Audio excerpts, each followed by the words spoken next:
Greetings and welcome to Nerdsmith Presents 9 Hells of a Good Time. I tried to do it spooky voice, but it didn't really work. We're doing 12 one-shot episodes featuring 12 different DMs and 48 different players over the course of the whole month of October. And I'm who you have tonight. I am Ren. You can find me at Atomic Firebird on Twitter,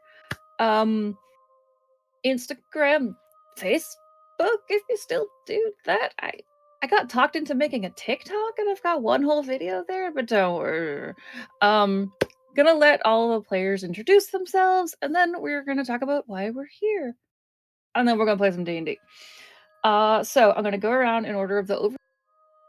So just introduce yourself, not your character. We will get to that.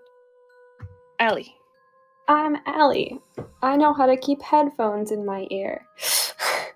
I do gift things. I'm at Perfect Casima on the Twitters and on Tenor, where all my gifts are. And and Twitch. I stream. I forgot. It's fine. But mostly gifts. That's the part that matters. Fennec.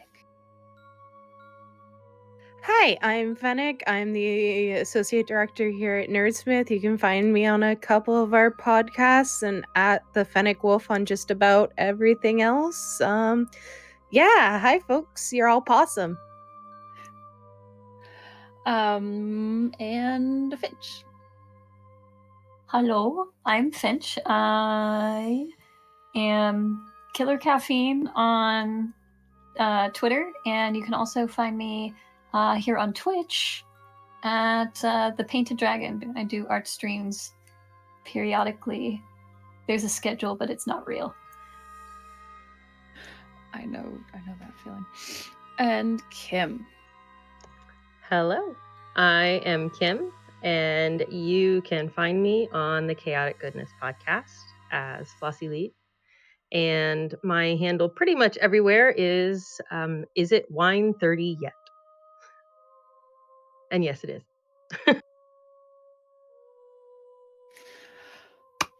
All right, so that said, we are here celebrating the release of Wizards of the Coast module Baldur's Gate Descent into Avernus. I particularly am excited about this because I am also like equal parts Magic the Gathering and D&D trash. Okay. Tonight's episode is sponsored by World Anvil. It is the most robust campaign management software on the market. My fiance has been screaming about it lately. Has made multiple things in it, and I'm like, but I didn't even tell you about that. How did you find out? And he's just like, it's great. They are constantly coming out with new features and ways to support creativity and world building. Light up the forge with World Anvil. That is my advertisement voice. We're also sponsored by Die Hard Dice. Oh, and I feel so stupid for not having any of mine up here. They are purveyors of the finest polyhedrals in the multiverse. I have multiple, and it's Fennec's fault that I have multiple ones at this point. Blame, but love. They come up with new sets all the really time, great. and they are wonderful. I have those kind of inferno hell looking ones. I am really kicking myself for not using those tonight because it would be so thematic, but they're really pretty. You can win a set of their brand new Brimstone set, entering the code Ventura. Now, if you want to roll with the best, then check them out at dieharddice.com. Special thanks to Will Crossway composing our intro song for us, and Angela for making that really, really, really, really cool intro video. Did you see that? You can find them both on Twitter at Crossway Music and darling_gypsum, respectively. I love you, Angela. I'm sorry you're not here. I love you so much. Hi. And tonight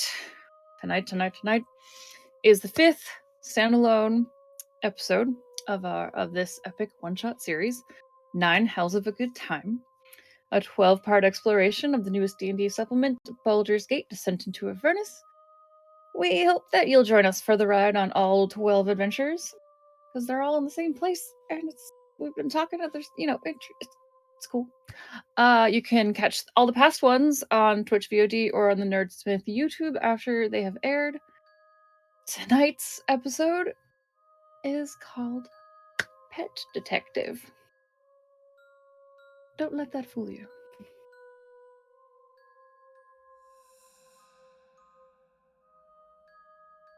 I am trying to change the music. I'm real good at this, everyone. Stop. Thank you.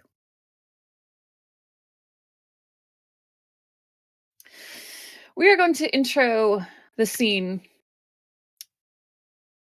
in a dark series of caves, as if the camera was panning down a series of caverns. They're dark. They do not smell good. There are red embers scattered on the floor, giving off eerie shadows. You don't see anything. You just hear a shuffling of feet. And then suddenly, a small, scurrying creature pans across the screen. Smash cut to the words, Pet Detective. And then the camera will pan through some more caverns, dimly lit, red fire, a little bit of smoke coming out of strange orifices in these very unpleasant caverns. And the first thing you will see is a halfling poke their head out. Allie, would you describe your character and what they look like? So, Q is a small halfling. Looks a lot like me because I'm not creative today. Wearing stuff a lot like this because I specifically wore this to look like them. They are about 3 feet tall, and they're just ready. They're ready. You don't know what for, but they are. They burst forward and run down. They run down the cavern way, and then followed by a half elf. You think probably there are definitely some pointy ears happening there. They are a little bit more cautious. Fennec, would you describe your character? Yeah, so Adria is about 6 foot, dark hair, pulled back into a low ponytail with a braid off to the side, and has, as you can see, this wonderful war paint on her face, mostly covered in different furs and such things, and has a battle axe along with a great sword strapped to her back. And you're both in pursuit. You keep going.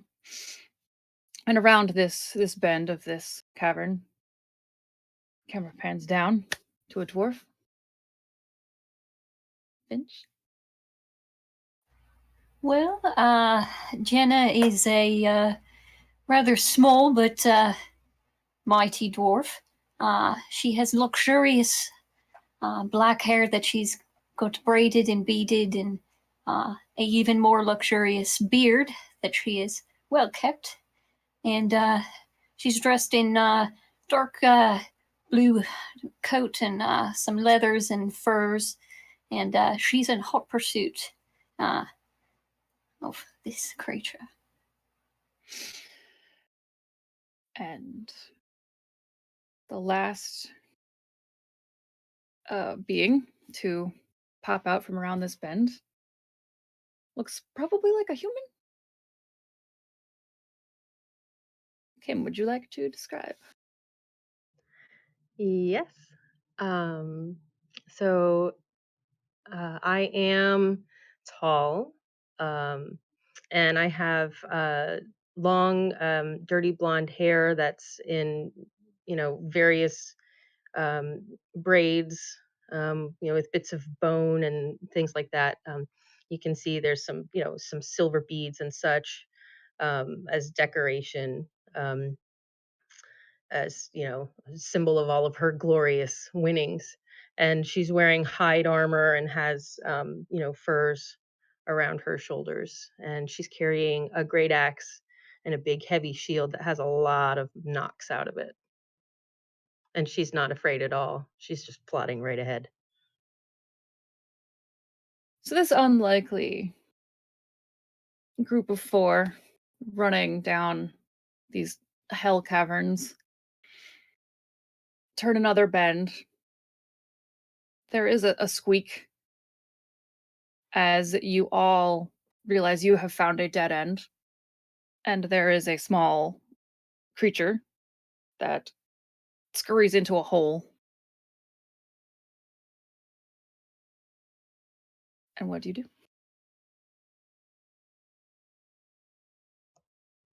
Head towards the hole and see if I can look in there. All right, you crouch down and you look in.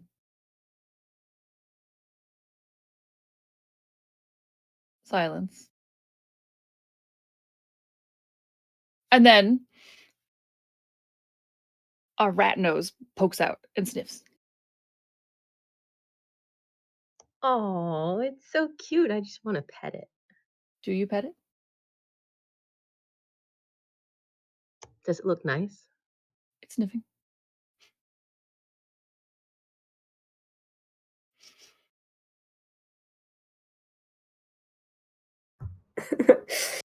Hello, little rat.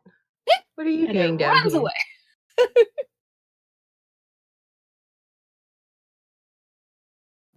And Does you it are in this bend, very dim lighting.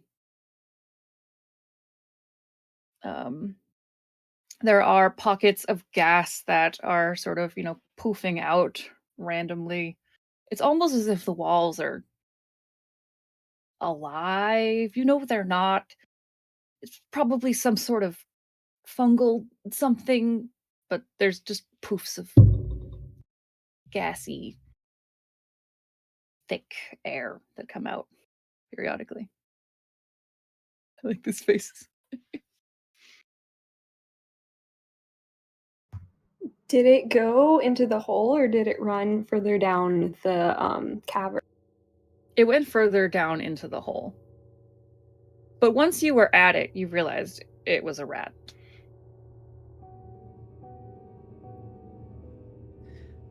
Well, that was pointless. Maybe. I don't know. Maybe the rat was in there too. I think we should keep looking.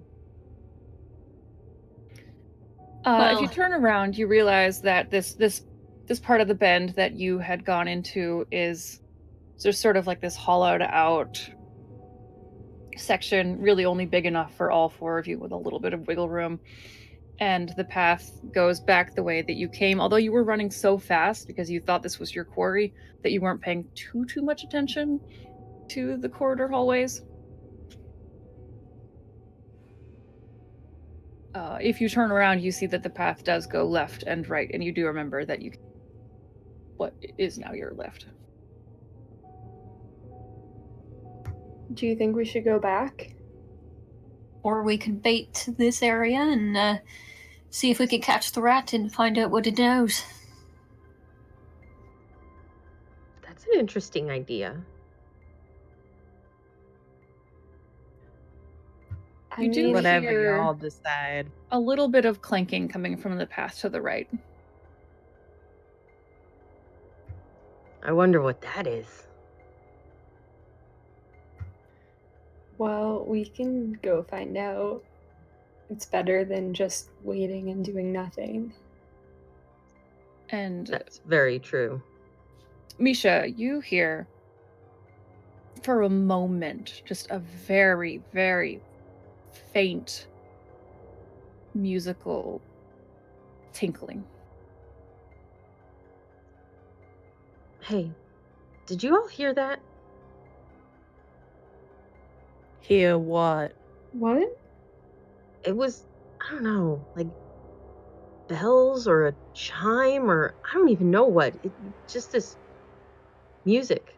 You didn't hear it? I didn't. I wonder where Adria it was just raised coming an from. eyebrow. I've got some pretty decent ears on me, and I didn't hear a thing. Well, maybe it's coming from the same place that noise was coming from. Now that this all has your attention, could I get everyone to make a perception check?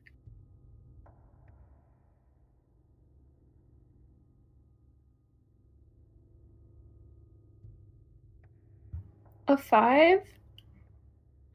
9! 13.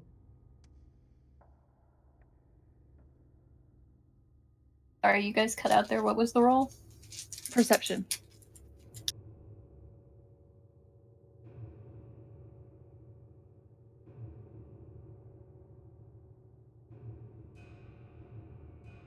One.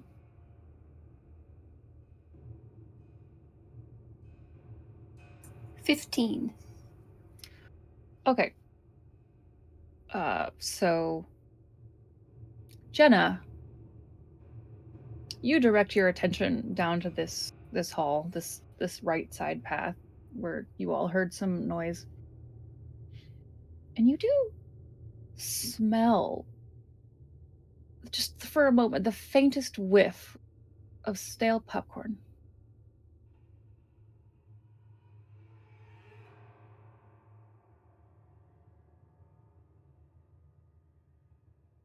I will follow the smell of stale popcorn.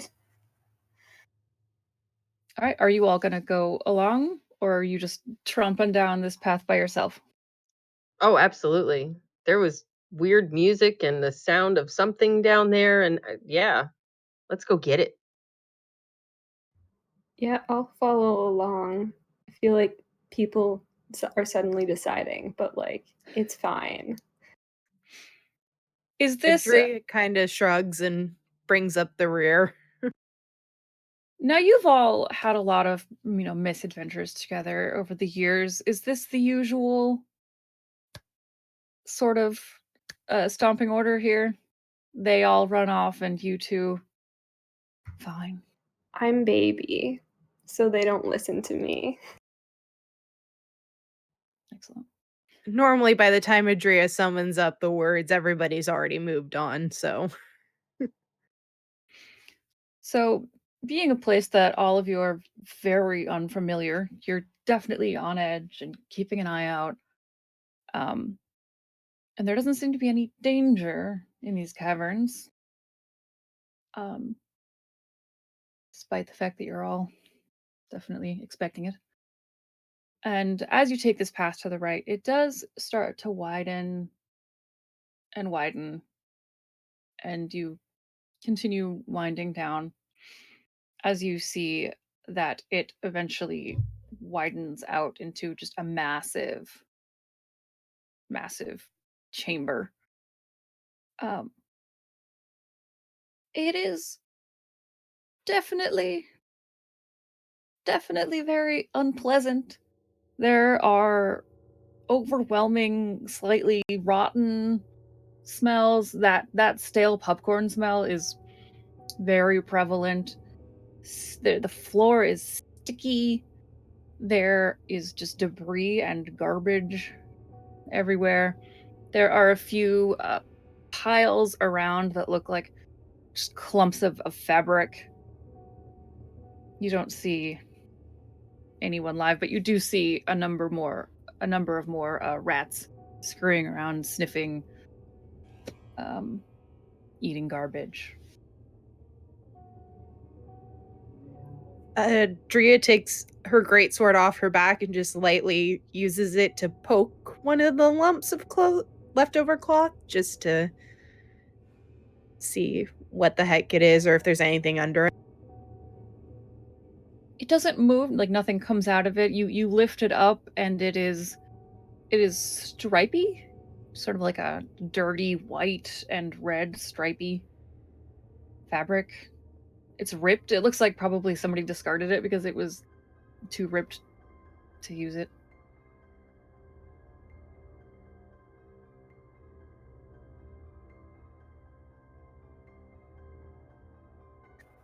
Seems like we're on the right track.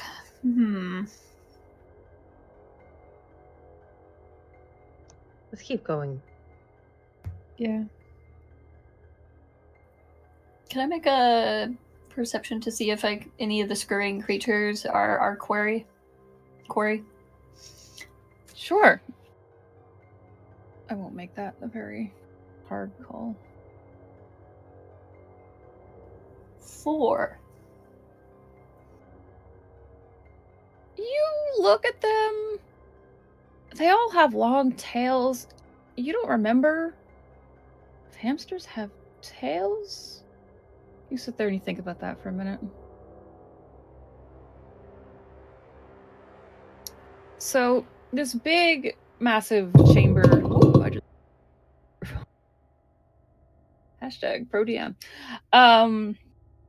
This big chamber opens up to there's a couple of smaller caveways that go off of it. There's the one that you came out of, and then there's one sort of on the exact opposite end of this chamber from you, and then there's one, a smaller one off to the right. This definitely looks like the circus was here. And they probably have just packed up and moved away at this point.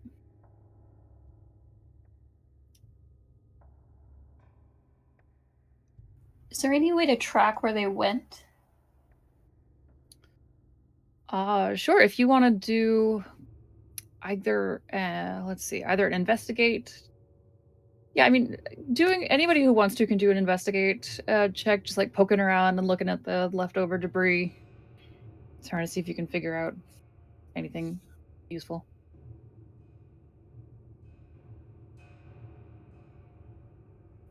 Well, that's a natural 1 for me, so. You're still trying to remember if hamsters have tails?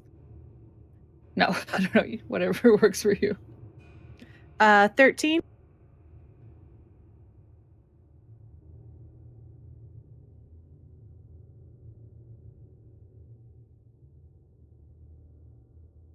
Uh, 13 for the investigation check. Oh, okay, I didn't know if anybody else was gonna too.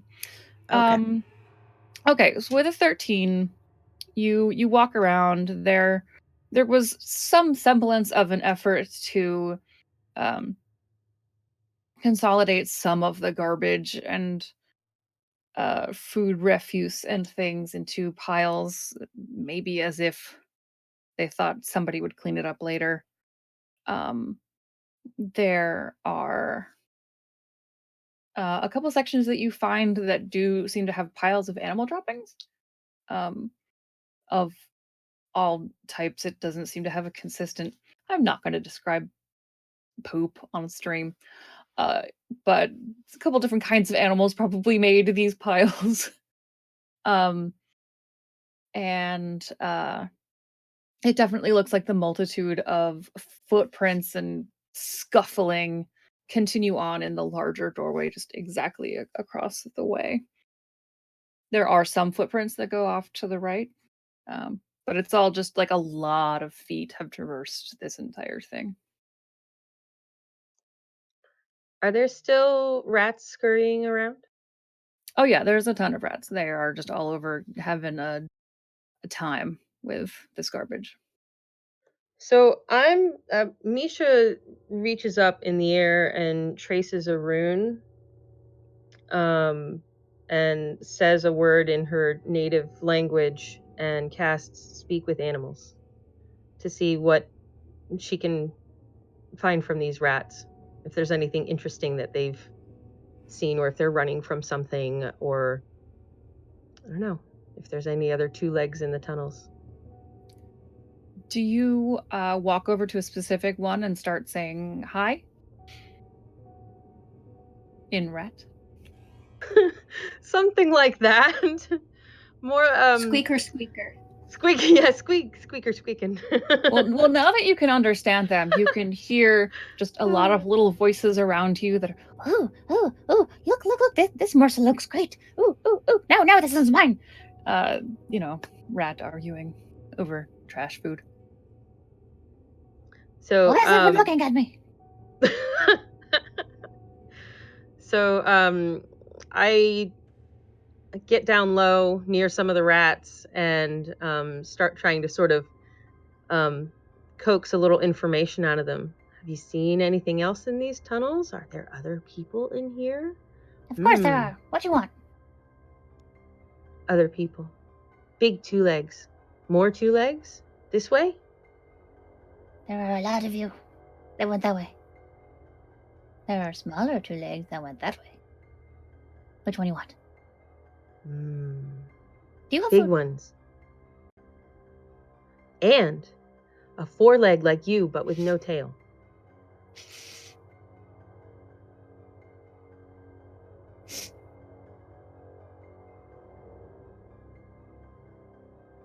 Food. I have food. Would you like some goodies? I reach into my pocket and grab just a little morsel of rations and hold it. It scrunches up its nose a little at the rations and then looks almost like it gestures at this pile of just discarded food. Like, useless. Hey, I tried. It was an offering anyway. But have you seen another furry 4 leg like you that does not have a tail? There were a lot. A lot? Yes. Were they this way or that way?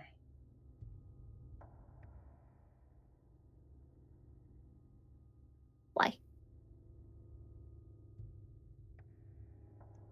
More furry 4 legs. No tail. Kind of weird. Small ears. Are you going to eat it? No. I don't eat little cute furries like you. No. You're too adorable for that. That's a lie. Everyone's always eating us. There's not a lot of food down here for people your size.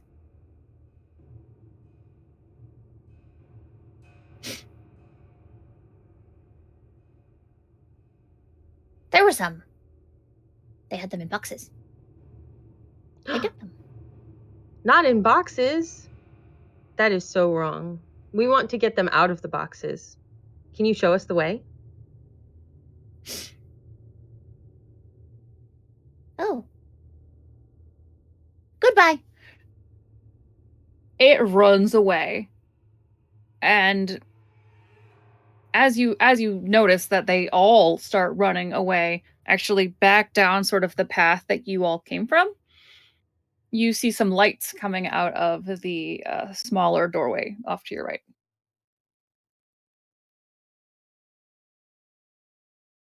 And All there's right. It's distinctive sound of footsteps. Is there anything to hide behind? There are some large piles of debris. You could definitely sort of slide yourself behind some of the piles of discarded, clearly circus tent at this point. It's not going to be the best place to hide, but also it's pretty dark in here. There's just, the sort of ambient, reddish light of hell. So Adria's gonna take her great sword off her shoulder and just kind of plant it in between her legs, like standing, and just kind of rest on it, just kind of looking intimidating, just to see what's coming and kind of give the rest of the party a few seconds to get ready or hide as needed. I'll probably hide. So you're going to look tough. You're going to hide. What do the rest of you do? Misha does not hide. Misha takes out her battle axe and her shield and crouches into a fighting stance right ahead of where she thinks they're going to come out. She's ready. See a little bit more sort of flickering dim light coming out of this hallway corridor. A few more footsteps. The more you listen, you realize it's probably just 2, maybe 3 sets of footsteps. the light starts to bounce. And at first you just see the light. It looks like somebody's holding up just a candle, probably walking along with it. You see this bouncing candle. And then you realize it is, there are two figures. They are kind of short and squat, wearing very sort of like pointy, dingy red hoods, carrying very nasty looking sickles. And they've got a candle. So they're just walking into this room, and they're sort of looking at the ground. And one of them takes the sickle and kind of like exactly like you did with the old discarded circus tent, like picks it up with the sickle and looks and assesses whether or not it looks valuable, throws it back down. So you have a moment where they have not noticed you yet.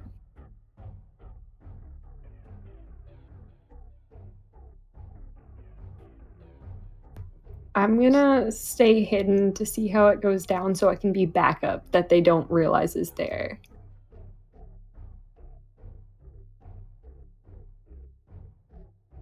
Does anybody want to roll, or if they have any faith in themselves, just a sort of general intelligence check? See if you happen to know what these creatures are. Like a history or what sort of a just general intelligence? Just roll a d20 and add your intelligence or wisdom modifier. You know what? I'll be generous. Whichever one works better for you. Ooh, add wisdom? 22 with wisdom. 20. 23. What did you get, Finn? 23. Oh yeah, I need to differentiate Fen versus Finch a little bit better when I pronounce. Okay, yes. Everyone but Adira. Oh no. Oh, these are those creepy red caps. Oh, great.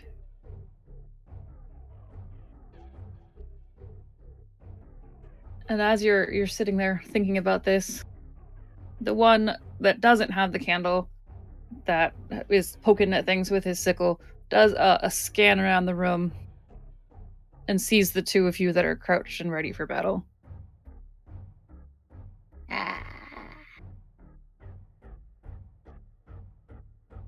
Kind of elbows his compatriot.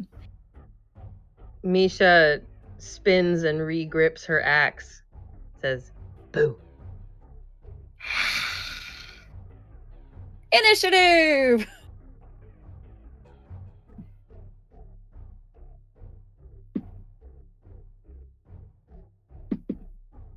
Ooh. 17.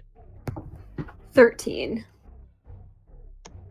Also 17. All right, and Finch. 19. Okay.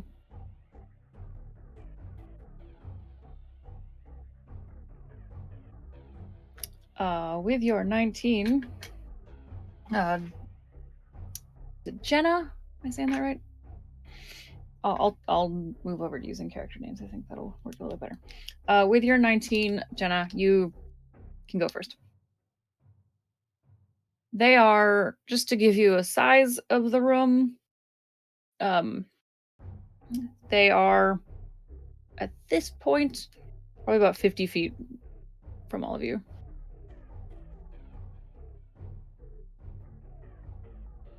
I would like to shoot the one kind of poking at Trash that has noticed us. I'd like to shoot him with my vicious crossbow. Okay.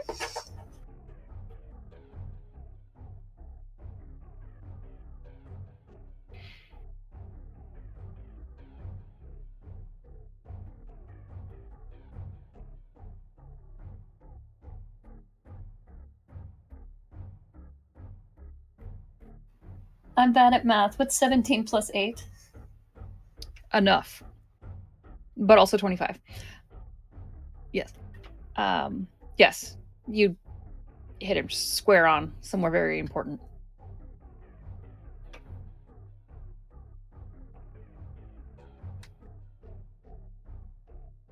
You can roll your damage.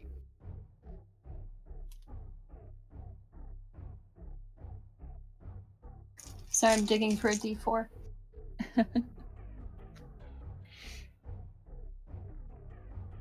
7 points of damage.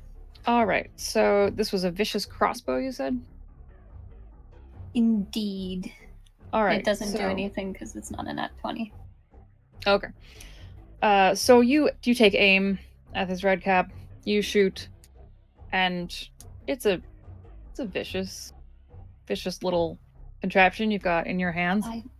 It's a And D8, before it's not a anybody D4. before anybody can really even just follow the path of the bolt, you just see a bolt sticking out of its neck.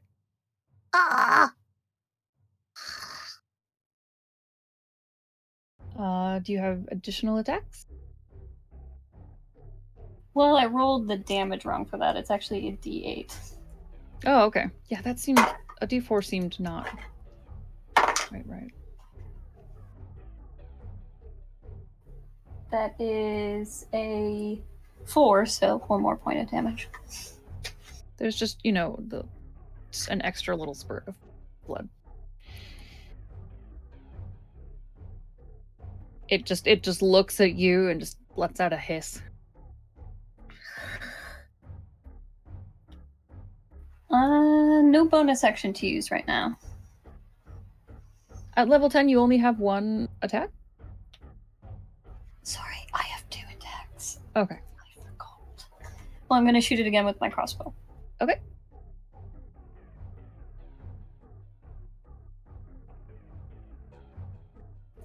That's another 25. Okay, roll your damage. And that's a 3 plus 4, so a 7. So it takes that first crossbow bolt and it's hissing at you. And then you get him in the shoulder this time. Just kind of sends him spinning back. And it's his turn now. He is going to just start running and charging at you. Sickle out. He does not make it quite to you before it is his compatriot's turn. Who that all just went very fast for him. He's got the sickle in one hand, but the candle in the other, and he doesn't want to lose this candle. Things are precious in hell, and he gingerly sets it down, and then starts running at you. But he doesn't get nearly as far as his friend. And it is Adira's turn. So Adira would like to rage and she is going to attack the one that has the crossbow bolts in it. It is just currently like making a screaming sickle run towards Jenna.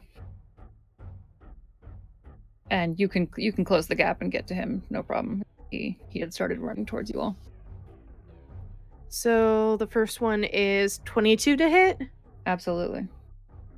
And then 13 to hit. Yes. Both hit.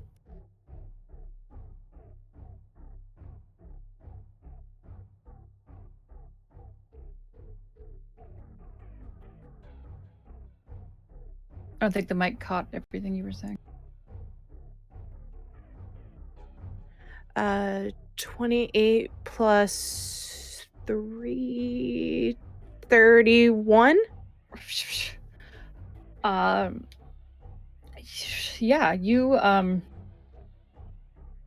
rush towards this red cap who is rushing towards Jenna and just smack it with your weapon. And do you want to describe how you just fling this creature into oblivion? Without even thinking, she just kind of hits it with the broadside of the greatsword, and it's just kind of like a baseball being hit by a bat. It just right into one of the walls and does not get up. Yeah, it does that thing where it just hits the wall and slides down. Do you have any? Oh, you rage was your bonus action. It is Misha.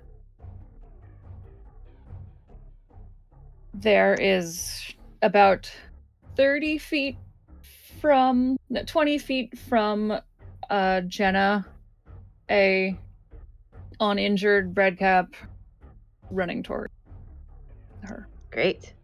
So I will run towards them, and I will slash at it with my axe. All right. You intercept it. No problem. 13. Hits. All right.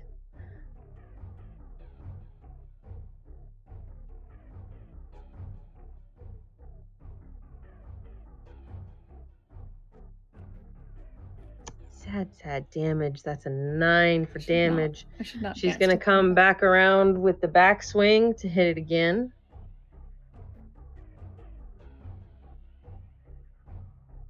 That's a 25 to hit. Definitely hits. Okay. Oh, that's much better damage. That is 13. And then she's going to take her shield and she's going to shove this thing as hard as she can.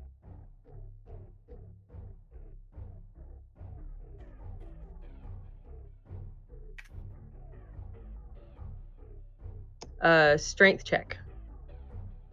Oh, goodness. 14. They somehow managed to stay standing.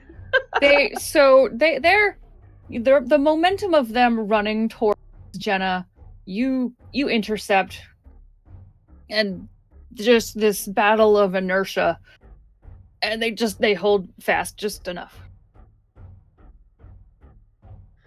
Misha growls in disappointment. All right. That brings us to Q, who is successfully hiding. Yeah, I'm gonna just run out at it, and I want to go punch it a lot. Okay. I'm just gonna punch it twice for my action. Its attention is pretty evenly split between Jenna, who it was running at, and then Misha, who came out of nowhere and sliced at it and tried to hit it with a shield.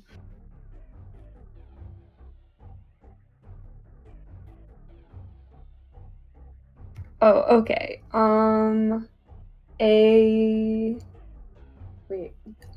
That's a lot. Okay. 11 and 17. The 17 hits. Okay. It's a little bit clumsy to get in there on that 11. You gotta get past Misha. To be fair, I rolled a 2, so I'm not upset about it. You just kind of do this initial whiff, but you get your bearings and you come back for a second one, which... So 6 damage for that. And then for my bonus action, I'm going to try to hit it again. Okay. I rolled a 2. So another 11. You just kind of are tangled up a little bit with Misha, and you realize that if you keep going, you're going to end up maybe smacking into the axe, and so you just kind of back up. Like, okay, never mind, I'll try again later. And that swings us back over to Jenna. 2 of your friends have intercepted this creature that was running at you. The other one is wall-paced. I'm gonna shoot him in the face. All right, you take aim between Q and Misha.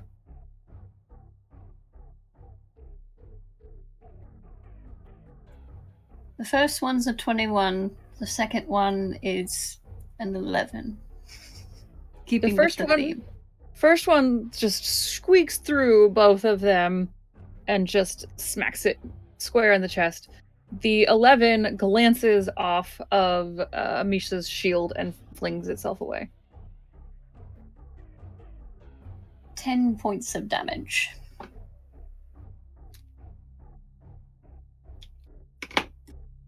And yes, so as you crossbow bolt this red cap square in the chest, do you want to describe his last gasp? I want the bolt to just like go in like to the point where the tip is like sticking out the back slightly. Yes, that they're smallish creatures, so it just flies through the air between your two fellow townspeople, and it just stops it. It was already almost stopped from the shield, and it was looking at Misha, and then it just looks down, touches its chest, and crumples down to the ground. Now that's how you make a shish kebab.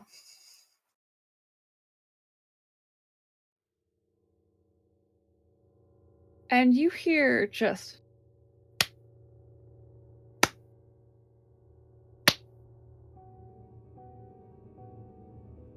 That was a good show. as you see this small creature start to come out of the shadows. You'll think back to a few days ago. The four of you are residents of Baldur's Gate, and you were having just your normal night of drinks at the Preening Cockatoo Tavern. You're having a good night. You know, some adventurers had very recently gone through the town and caused a whole ruckus, but then you were able to go in and help repair all the damage, and the shopkeepers paid you all very dearly. You know, lamenting all of these pesky adventurers that are always causing trouble in this town. And you're just having some drinks, and you see this very large, looming shape of a man come to your table.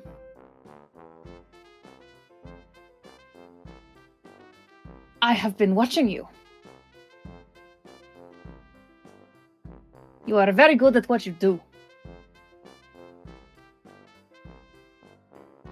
What have you seen? As, What is as it you, exactly that you've been watching? You as, know you as, have to pay for that in some places, right? as you look up, you realize this is a very tall man with bald head and a very distinctive sort of round purple tattoo, or was it a birthmark? You don't really know, and you're not going to ask because that seems rude. Who's standing over you? He's very tall, wearing some nice leathers, and he's got a very impressive sword strapped to his back. You help people. For the right price. I mean, it's kind of my job. It's all about the gold, isn't it? No, it is about the glory, but if you want gold, I've got gold. I have a problem.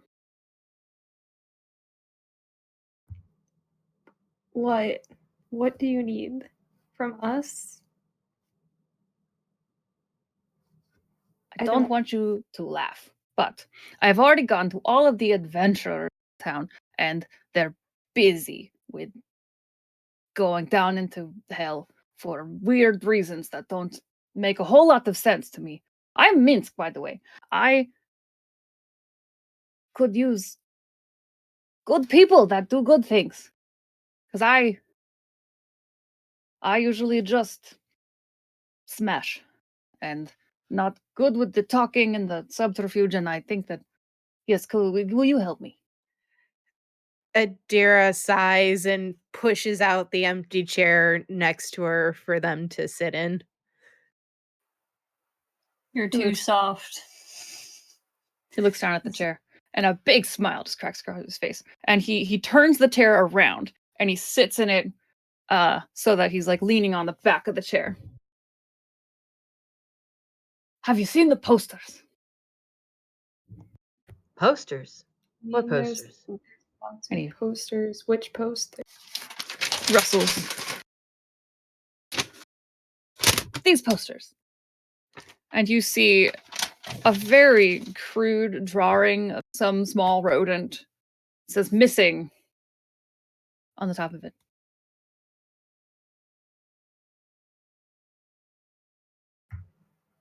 You dropped one of these off at the guard post, I remember. Yes. I don't really read. I just saw a cute little drawing of a little furry thing. That didn't He is not just any little furry thing. He is a miniature giant space hamster. How I'm miniature giant? Yes. I- His name is I Boot. don't He is my companion. How is it miniature and giant? That's very confusing. It's not confusing at all. Giant space hamster is the species, and miniature is his variation. That's what I have been told by my druid friend. So how big is it? Well, he usually sits in this pocket right here, and he just kind of like shows you this, normal size pocket. This is where he sits. So it's a hamster? No, it is a miniature giant space hamster. Okay. That's You normal know- hamster size. He is my companion. He is very important to me. We've gone I'm on just- many adventures together, which is why it's very unfortunate that none of these adventurers will help me because he has been so. We saved Baldur's Gate. Nobody ever lean- remembers Minx and Boot. I lean over to Misha, and I'm just like, There's a reason we didn't hang them up. You saved. When did you save Baldur's Gate? A few years ago. The big thing with the library, it was, and there were these gnolls that were attacking, and I don't know you. That's great. I'm really, really glad. Knowles can be very problematic. So thanks. you're the ones who've been making the messes.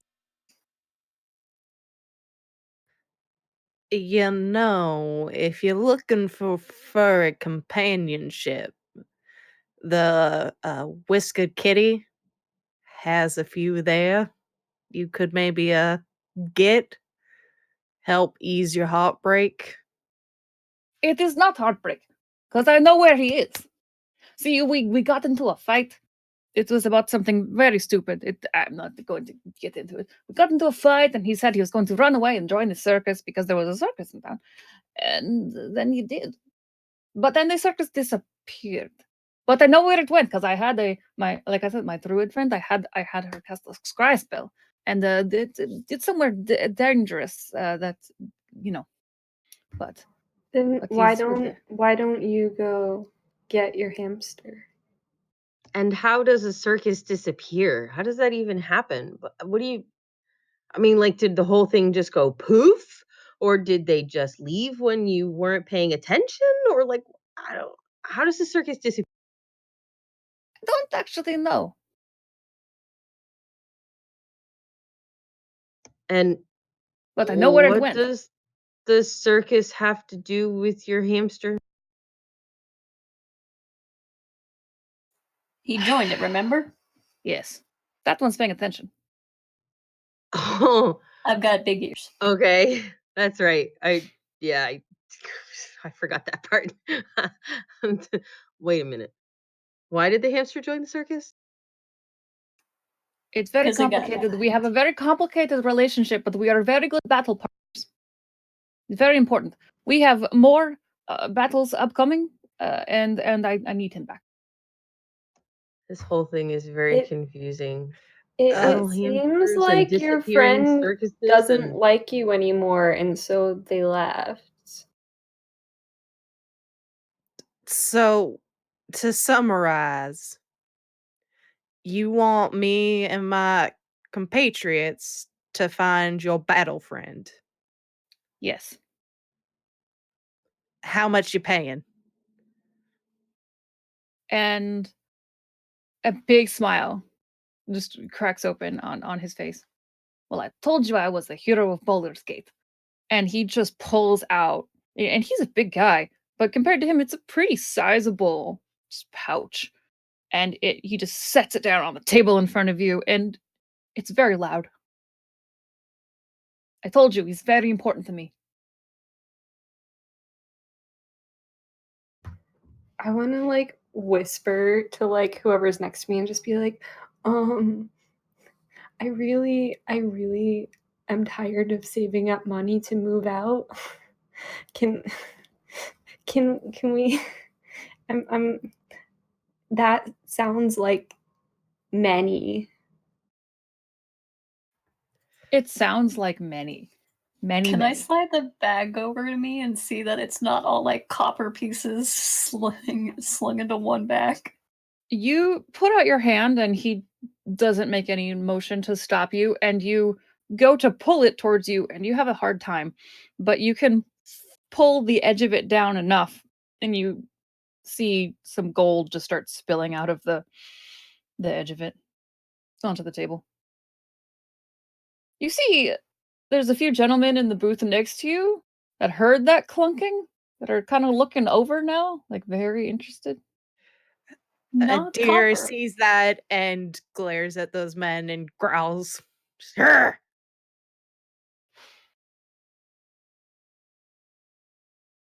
And they just turn away.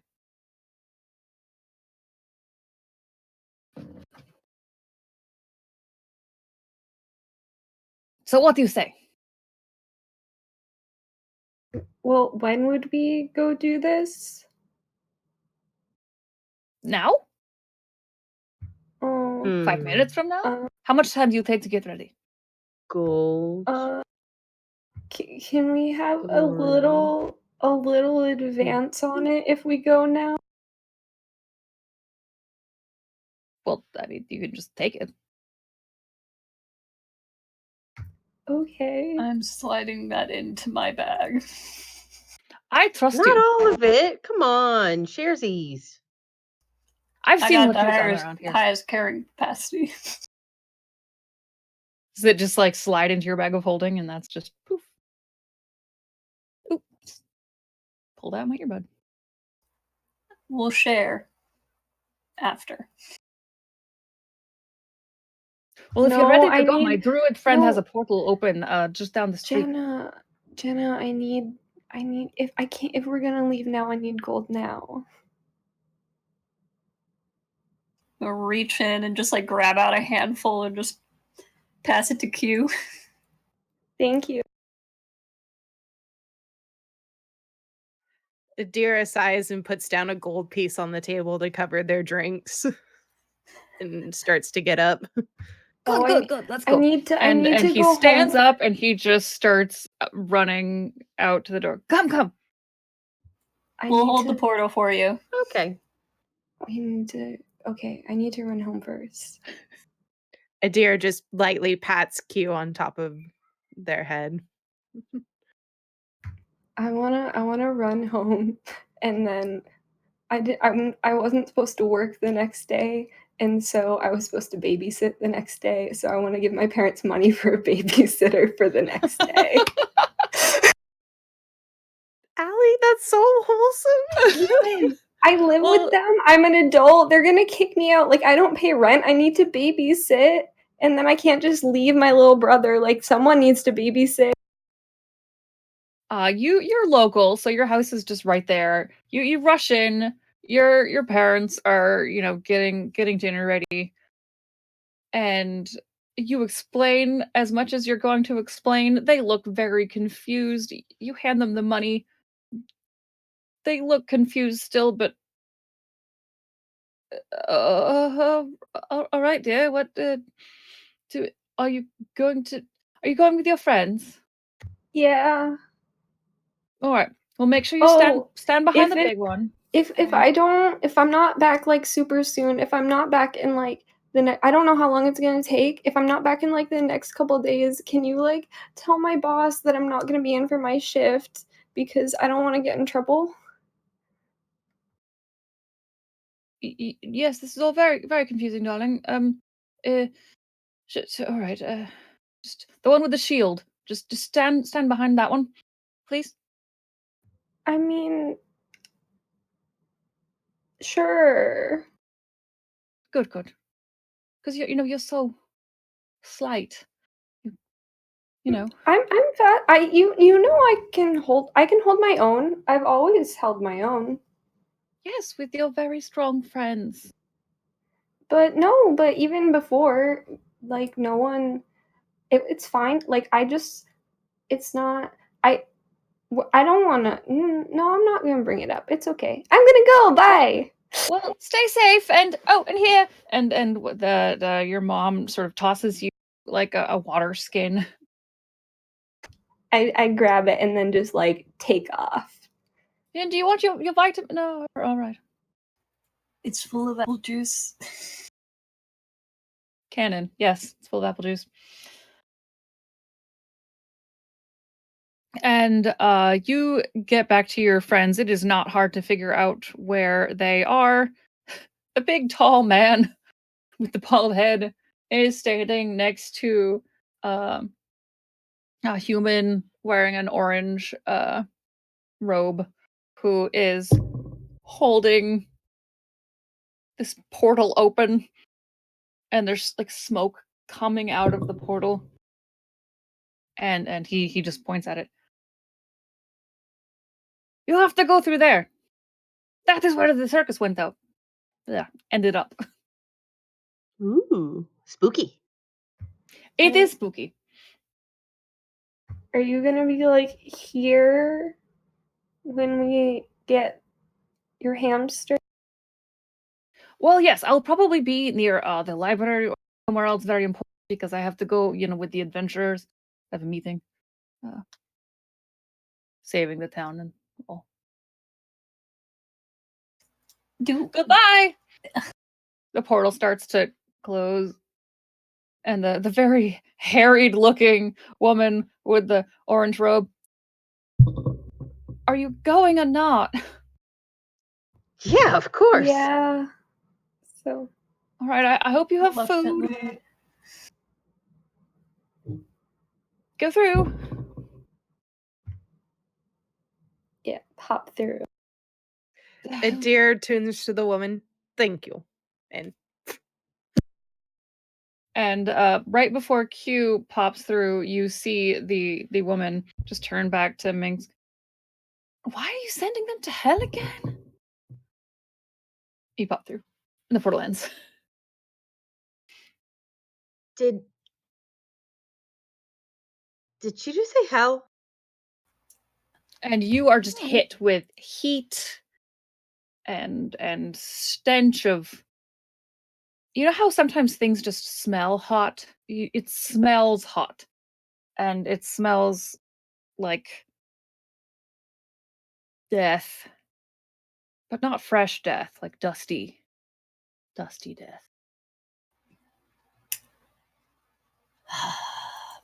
I believe we've been bamboozled. Mm-hmm. Well, That little punk didn't say anything about hell. And why is a hamster in hell? And why did a circus go to hell? I am very confused by all of this. Can I check the bag of gold to see that if it's still gold? Absolutely still gold. Deer grumbles, and you start seeing her pull off her like fur tunic and just have a black tank top underneath and stuffing it in her adventurer's kit, just swearing in abyssal and infernal as she does so. I will sweat in these furs till my death. And as you get your bearings, you realize that you are in a series of caverns. But you turn, and there is a signpost, this sort of like black, dark wood, uh, which has a lot of writing in Abyssal, actually. And the one that is pointing to the left, actually, it looks like it's a considerably newer piece of wood. It's shinier and doesn't have any holes in it from like where people, tack things up. And it just says, circus, new attraction, 2 days travel, pointing to the left.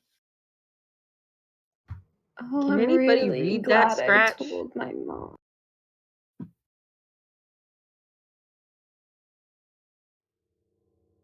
I think we go that way. The circus is that way, is what it says.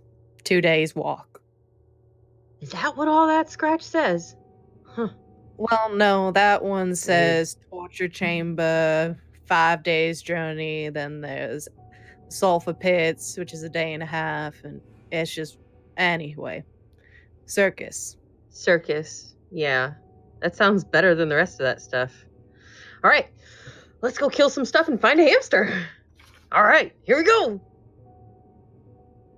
And the screen will do a very cheesy fade cut back to the cavern where you just stomped some red caps. And I need to go back to a different page. And you are you don't quite see what is coming at you. It is in the shadow. You do see some kind of glowing eyes, and you hear kind of a fluttering. I know what you see. Then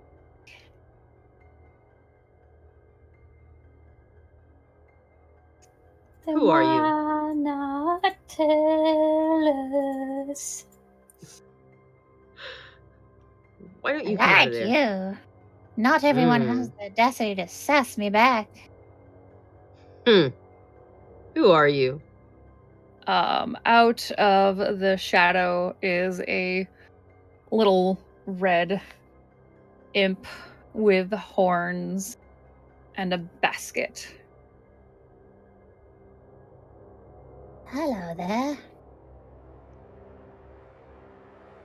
Are you Hello, small lost? one. Toodles. People get lost here all the time.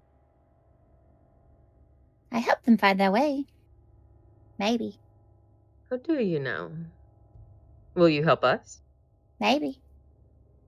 What have you got for me? What do you want? What have you got? Arrows. No. Adira just points to the bodies with her great sword. You'll give me your Oh, kill. we have a candle. Do you? I'm gonna go pick up the candle. You go and you pick up the candle. It is a weird candle. The center of the flame is green. And this imp sort of looks at you with kind of like hungry eyes. Let me see, let me see. You know where the circus is? You don't want the circus. Oh, really? What do we want then? You want the creature. The little fuzzball with no tail? Little ears? Yes. Well, yes. That's right. It ran away with the circus. Did it? That's what we were told. So we're finding the circus. But, I mean, if you have a shortcut to the little fuzzball, then we'll take it. I just don't know what we could possibly offer you that you would want because you won't tell us. I might have seen it, but it didn't run away with the circus. The circus ran away without it because of reasons I only know, and I'm not going to share unless you let me have that candle and maybe also the bodies. Okay. Does anybody else have a problem with that? Adair No. just shrugs. We'll give you the bodies first, and then if you give us good information, we'll give you the candle. That sounds like a good plan. That seems fair, don't you think? You have to say it out loud that you give me your kill. I just did. You have to say it in those words. It's hell, dearie. I Wait, oh.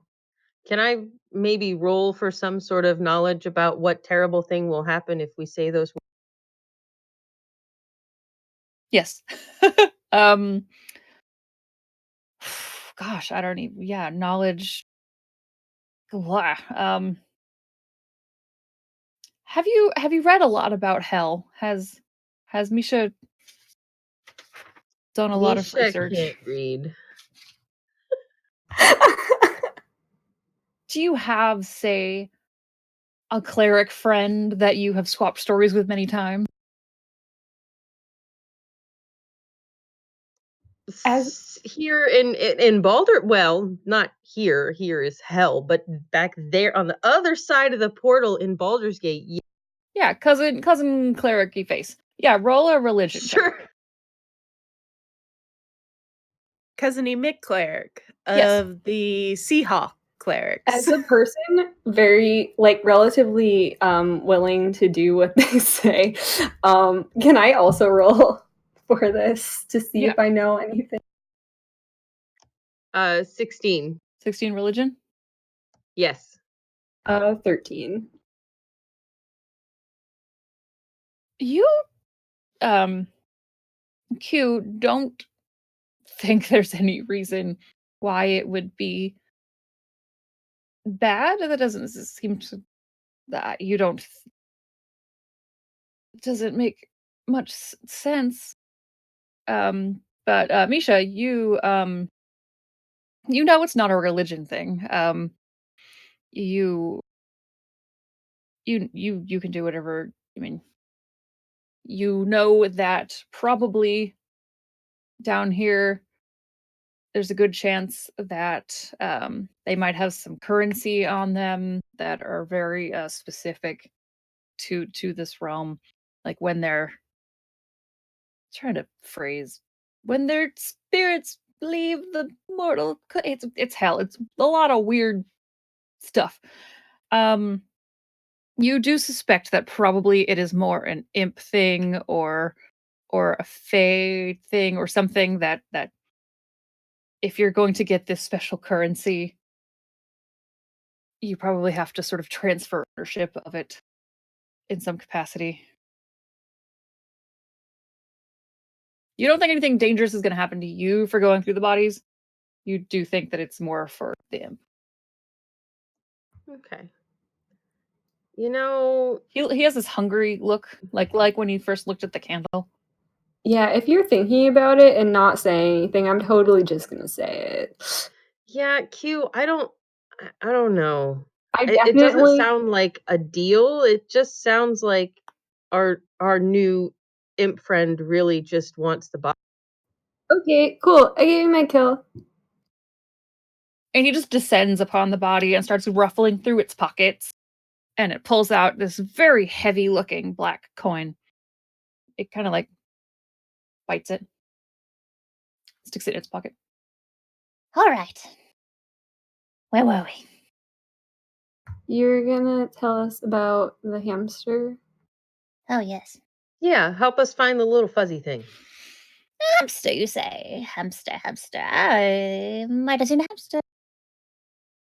Okay. Well, if you saw a hamster, where did you?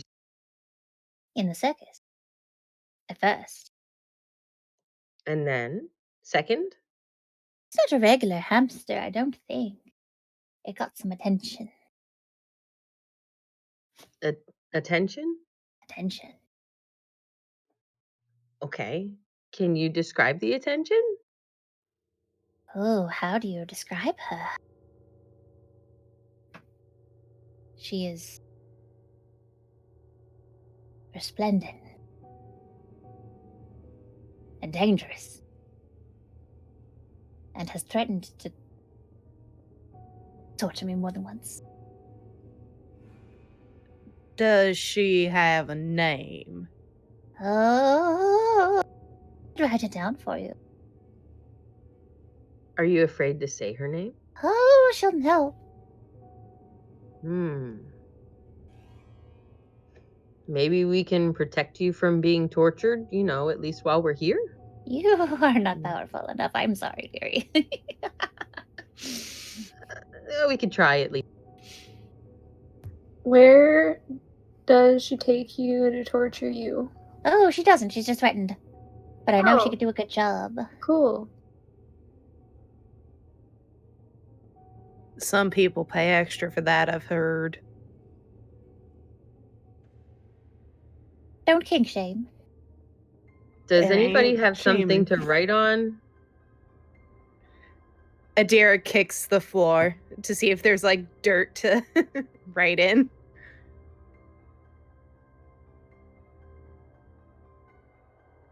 Oh, I fine, I suppose. And the imp will just sort of gingerly with the toe of his boot kind of scratch out a very sloppy series of letters into the dirt. And you Adira, can read it.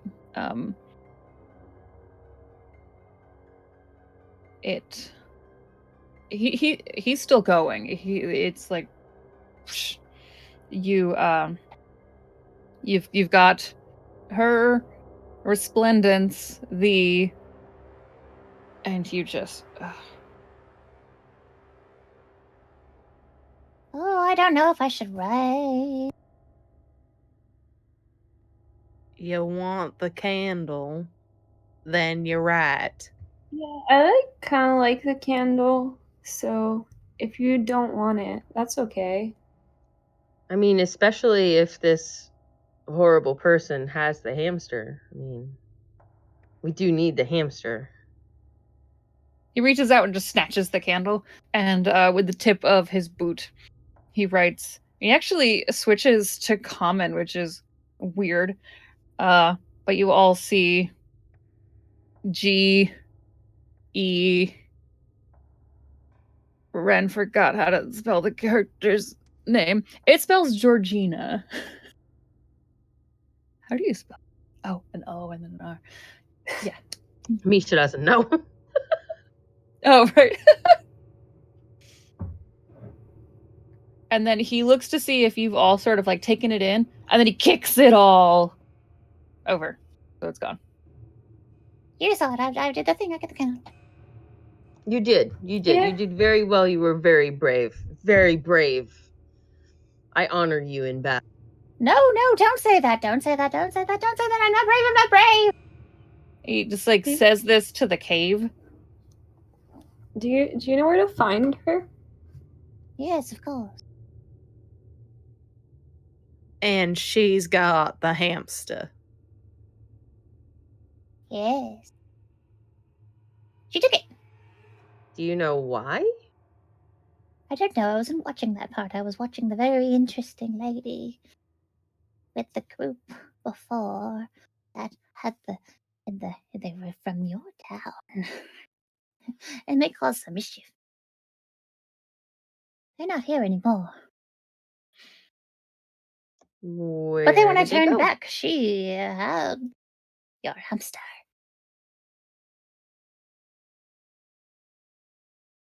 I don't get what the big deal is about this hamster. Why does I everybody also want the darn really don't hamster? trust this thing. What's your name? Oh, you don't get that for free. Where can we find her? You have to say it. But not until I'm gone. I'll just keep calling you Brave then. That's a good idea. We'll honor you in battle. As you start to go into he just, like, starts to shrivel, like, No! Brave and righteous are thee. and then poof. Wow, why go? What the? Go away. That was me. That was a fly. He just poofs away, and there is just smoke and nothing.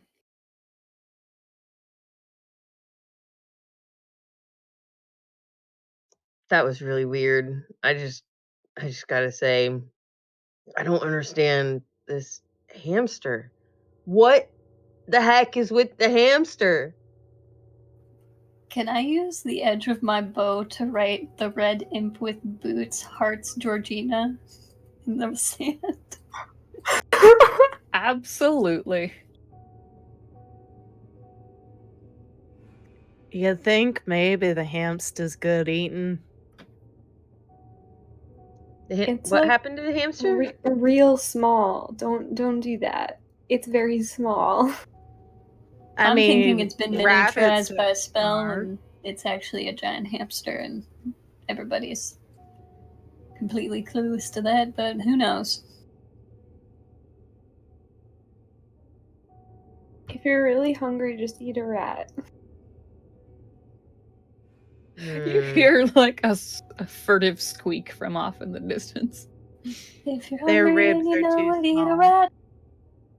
If you're hungry I've and eaten you know rats. it, eat a They're rat. not good. Like, just trust me on this. Let's wait. We'll eat our rations. I mean, hardtack is better than We'll rats, I eat our swear. rations. We'll eat when we get home. Or people have always told us that rats are disgusting because they know it's a delicacy, and we've been too scared to try. Like them people that eat the things and the shells that Or slither. fish eggs. No, I don't like those either. No. You know what's real good eating? Jackalope.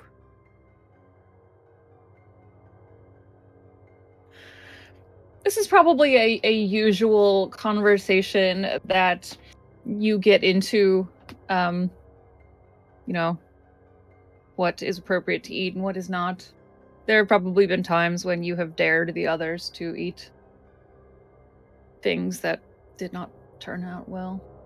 Oh man, remember that one time you ate a grub, Adira? Woo-hoo-hoo! That was gross. Not as gross as your face when it came up. Accurate. But I think we's gots to say the name in Infernal, I think. What does that even say? What name is that? I mean, I don't Well, know that. the title is Her Resplendence. I'm not quite sure how to translate the name into Abyssal Infernal. Well, It like, gets a little weird. because it's Georgina. Georgina? Should we just shout it really loud and see what happens? Instantly. Or maybe like say it 3 times? The moment Q says Georgina,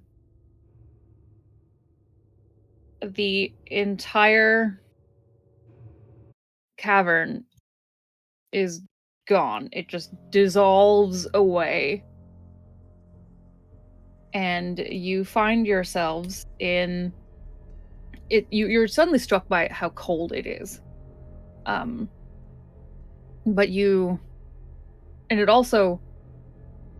it takes you a moment for your eyes to adjust because you've been in these caverns for a couple of days. But you realize as you look around, you are in a very nice, like, pretty marble hall with these sort of golden sconces lining the walls that are giving off a very nice, pleasant light.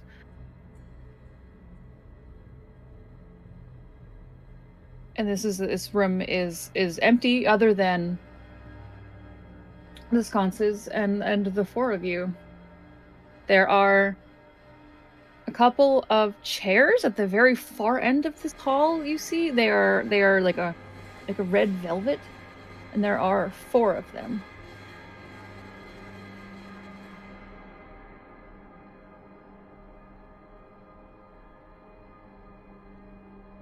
And Oh shit.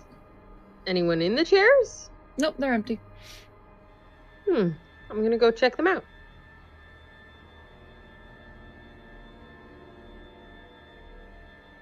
You walk over to the chairs.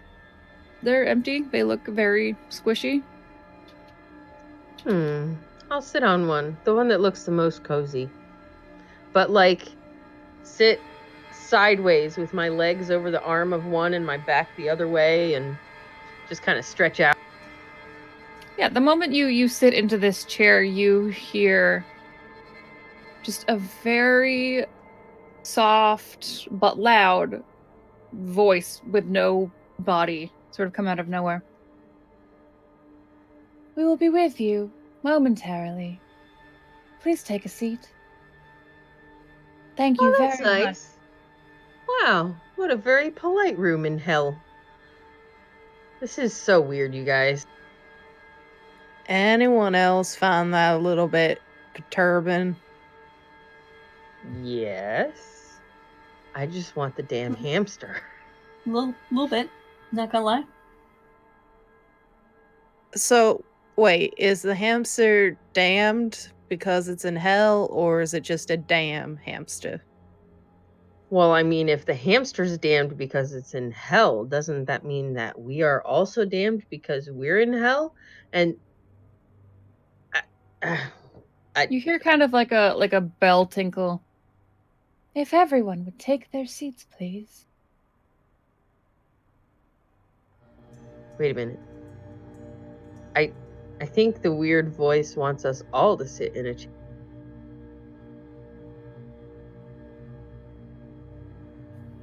I stand in my chair.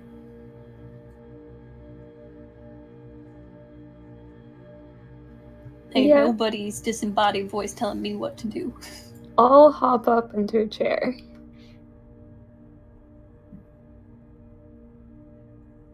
Adira sighs and mimics Marisha, or why did I say Marisha? Ugh. Misha, and how they're sitting, just because. The moment that you get into the chair, you hear another bell. Thank you for your cooperation. And that's where we're going to take a break. Be sure to enter in the contest while we're on break. Right. For a set of awesome Die Hard dice, Brimstone.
This music is divine.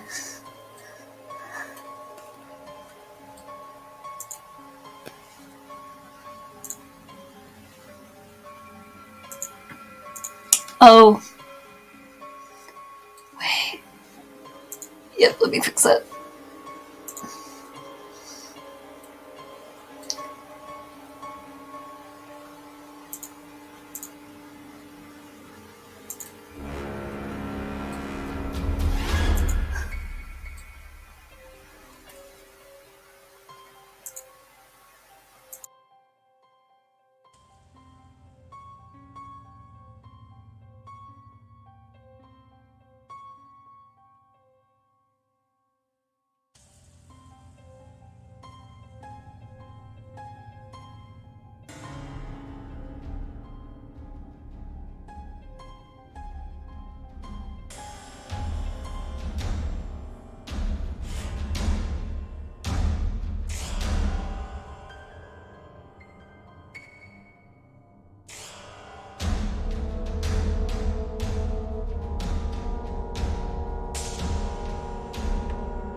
And welcome back to Nine Hells of a Good Time.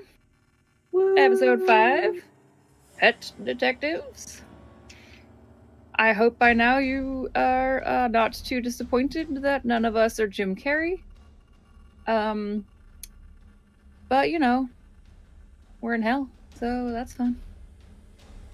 Where we left off, our 4 intrepid, not adventurers, totally not. They're townspeople. Adventurers are the pains in the butts. Townspeople of Baldur's Gate have been slightly suckered into going down to hell to retrieve a miniature giant space hamster who is the fighting companion of a mysterious stranger named Wow, Minsk.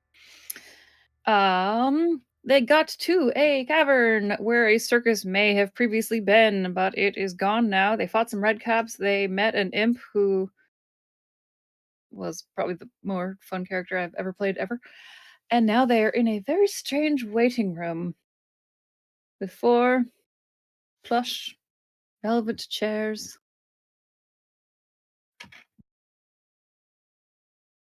And as they're in this waiting room,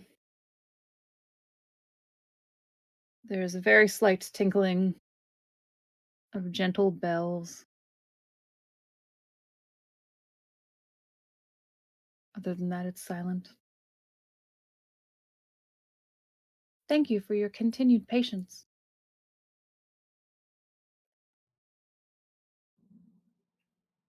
Y'all want to play I Spy? For the 4th Sure. time, no. Do I spy? I spy something shiny. Is it your sword? Is it the Nope. doorknob again? Nope.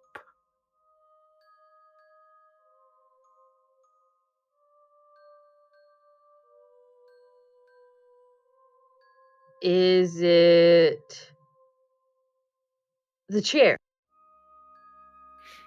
It's on a chair. Is it me?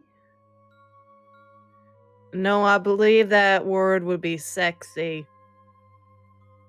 Oh, you're so sweet. I love it when you say things like that.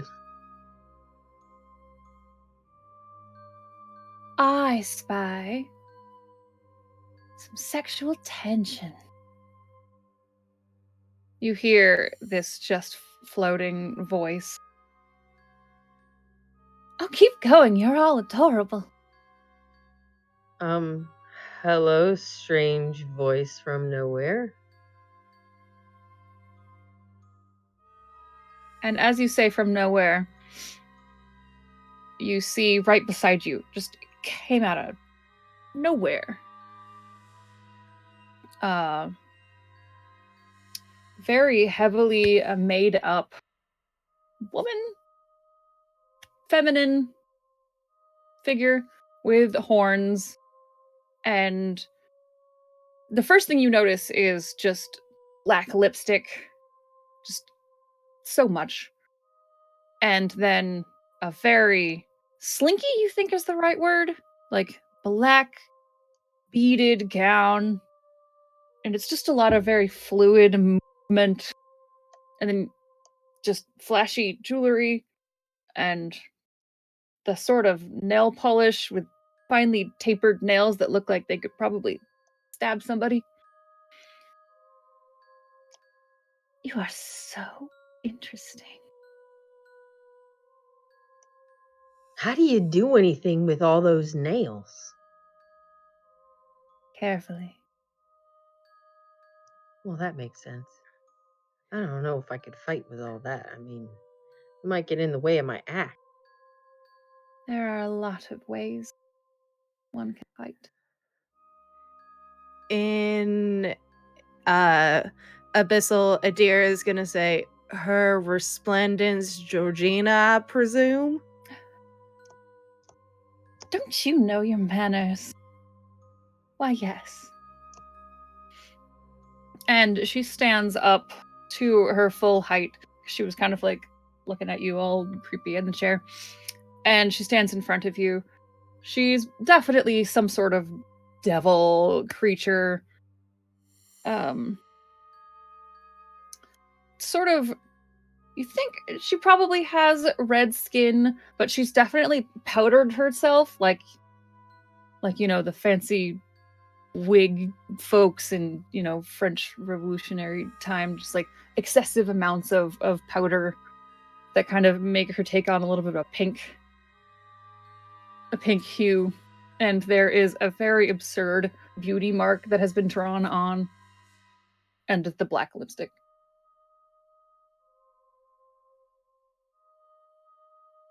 Which of you said my name?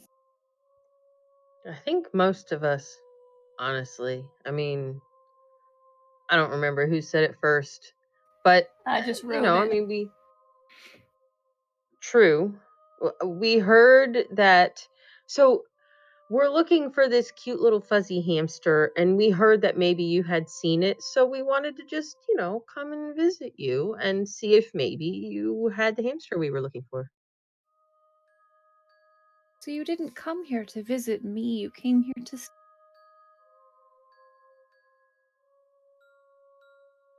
That's very sad. Well, we didn't even know about you until we found out about the hamster, but I'm sure you're absolutely delightful and we would have visited you anyhow. I am delightful.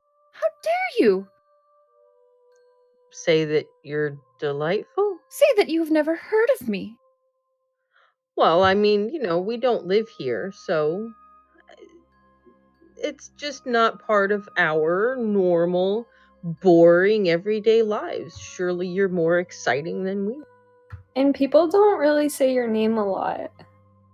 That's true. That's because my name is magic.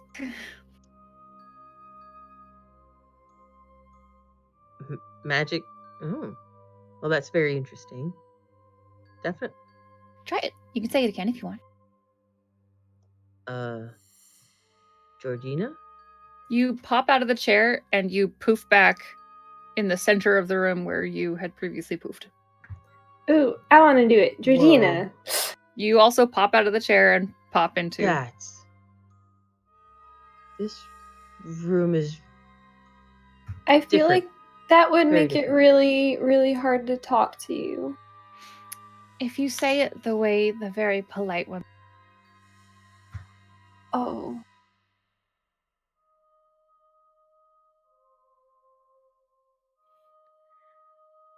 So why are you Well- here again? I've already forgotten.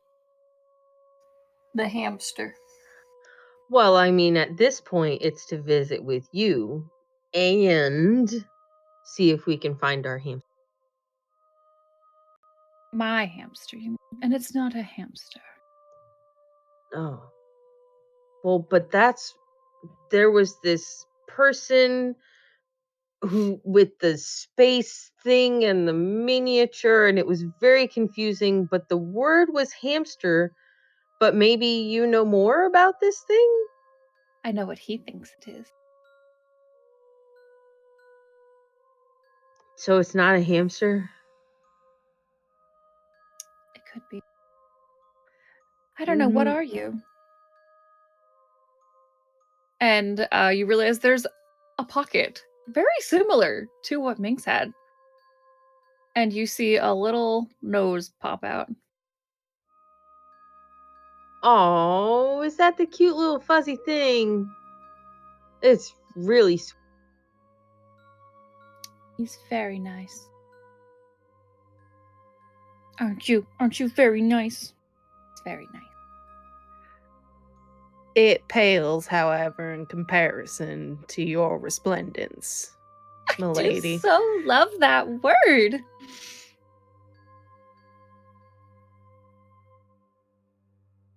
So he's here by choice then?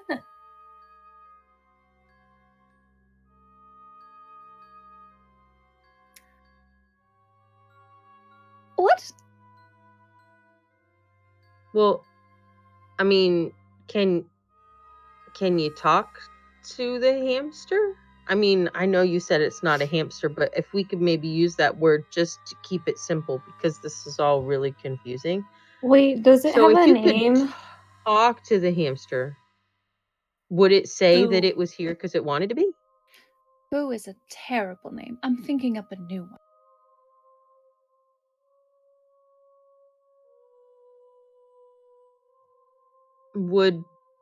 Would the not hamster previously known as Boo, if we were to speak to it, say that it was happy?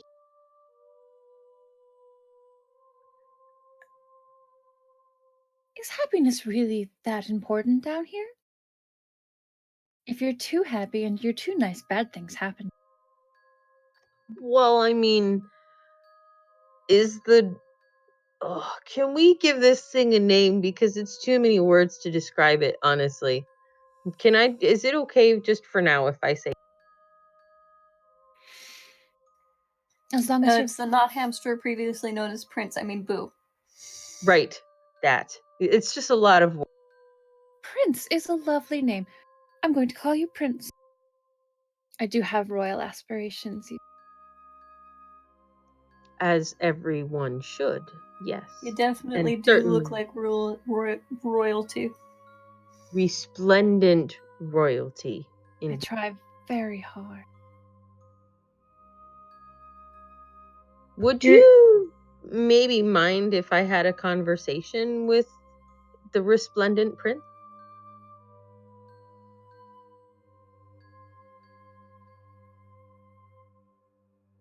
You're going to try to steal him, aren't you? No, talk to Steal's him. a strong word. I think what my compatriots are trying to say is that we've heard many great tales about the prince, and we're hoping to get an audience with him and yourself, if that is all right. He's not allowed down here. Why? I don't like him. Are we still talking about the hamster? I'm not hamster. Well, I was talking about the hamster, but now I'm very confused. Same here. Same. Oh, I'm sorry. I thought you meant the other one. Gave him a stupid Oh, the name. other one that thinks that he's friends with the hamster with the pocket and the stuff that sent us here? Right.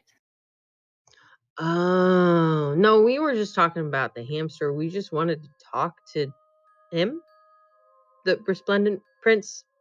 Not.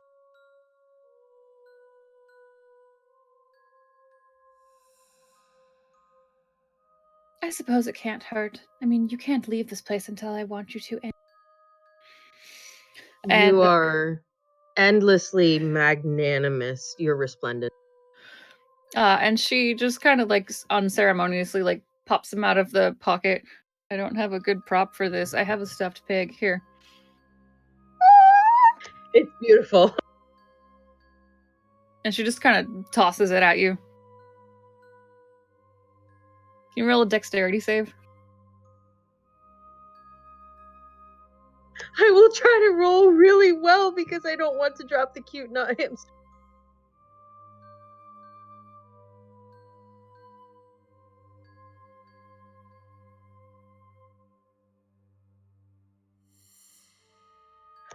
$19. Oh, okay, yeah. You catch it. He kind of scrambles. Oh, you adorable little resplendent prince. I use my other hand to trace a rune and cast speak with animals and speak with the. What do you say? I say, what is your name, small one?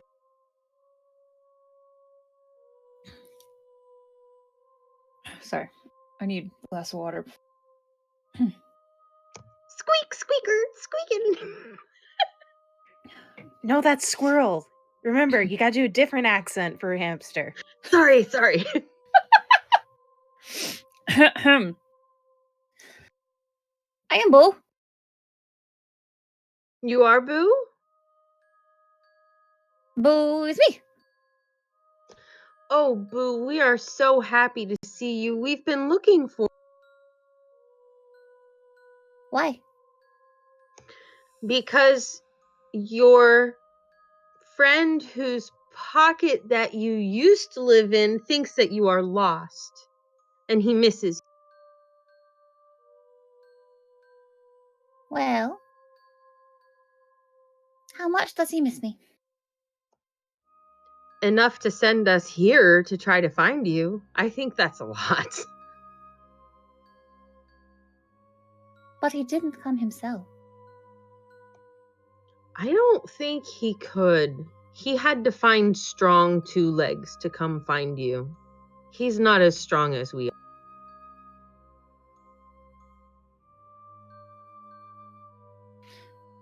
Did he send you with an apology?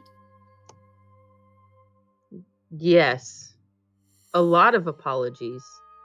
He says he's very sorry for all of the things he's done. You go roll me a deception check.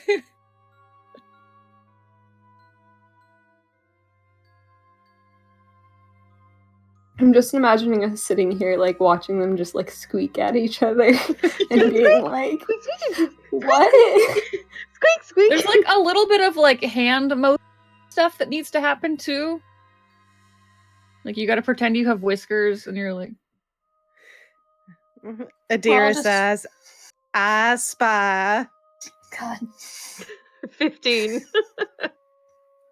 I feel like we're all standing out to the side and just like, you ever wonder about your life choices and where they get you? All right, what was your deception roll? I'm sorry, I missed it 15. completely. Oh, okay.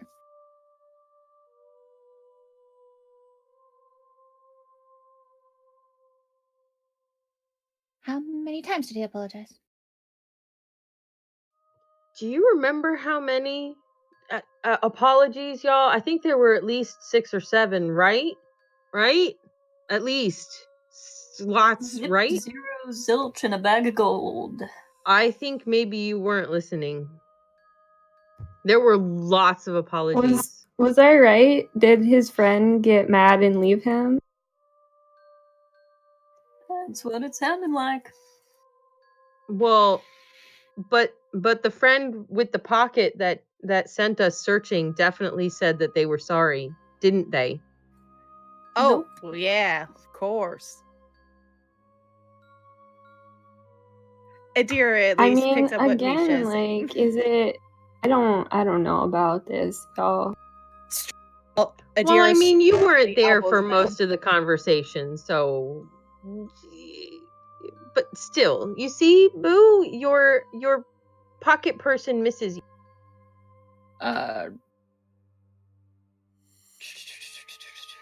Squeak, squeak, squeak, squeak, squeak, squeak, squeak, squeak.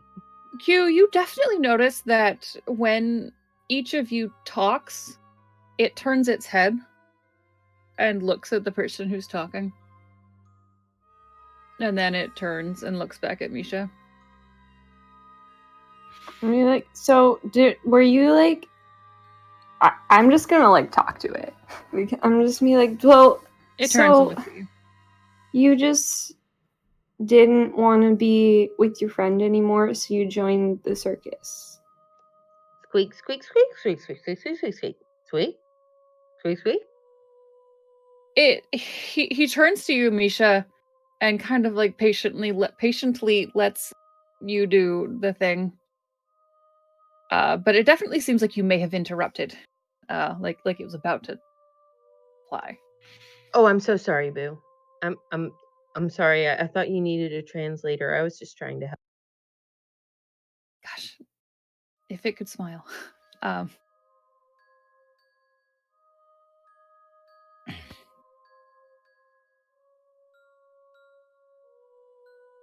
just didn't know the I just didn't know the circus was going to go quite so far away. This is very far away. It was just supposed to be a tiny punishment. Oh, a punishment? What could you have possibly done wrong? Or was it your friend? I didn't do anything wrong. He needed to be punished. What did he do? He didn't tell us that part. He just said sorry. He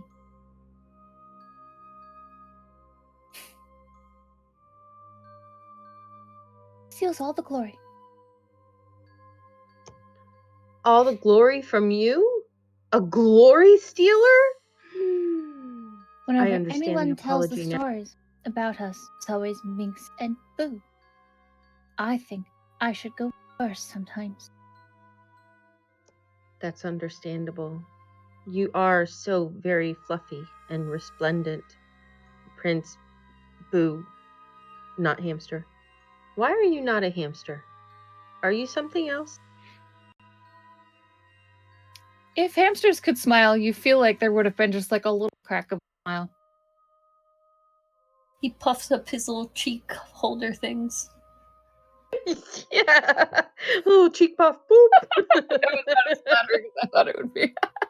That was so cute. That was blessed. Truly. Georgina is like off to the corner, tapping her feet like impatiently, very clearly, like, and then clicking her, very lacquered nails against each other. Can I talk to Georgina? Absolutely. So you come here often?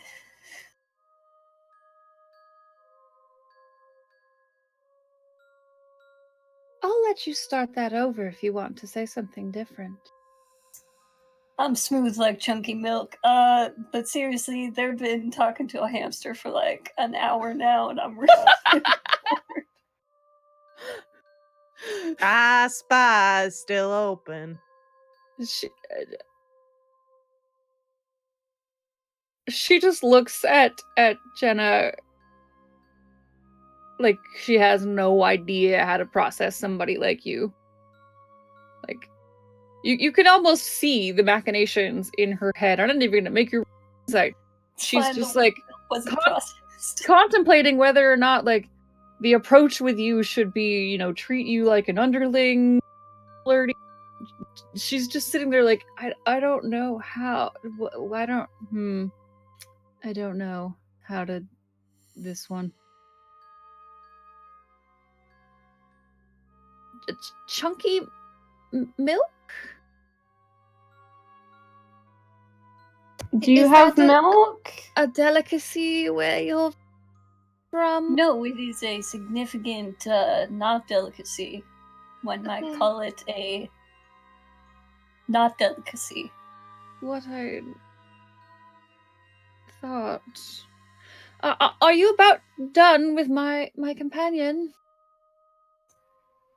They seem to be squeaking a lot, so I'm gonna say that's a no. She's But gonna we can snap keep her talking. fingers, and Boo appears back in her hand.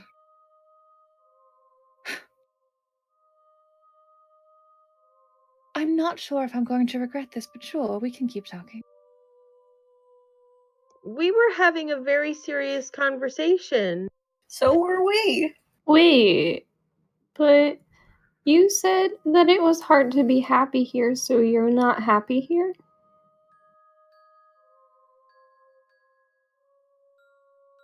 Not yet, but I think I will be. Why isn't that don't you go somewhere where you're happy? That does make sense. Alright, that was really sad, guys.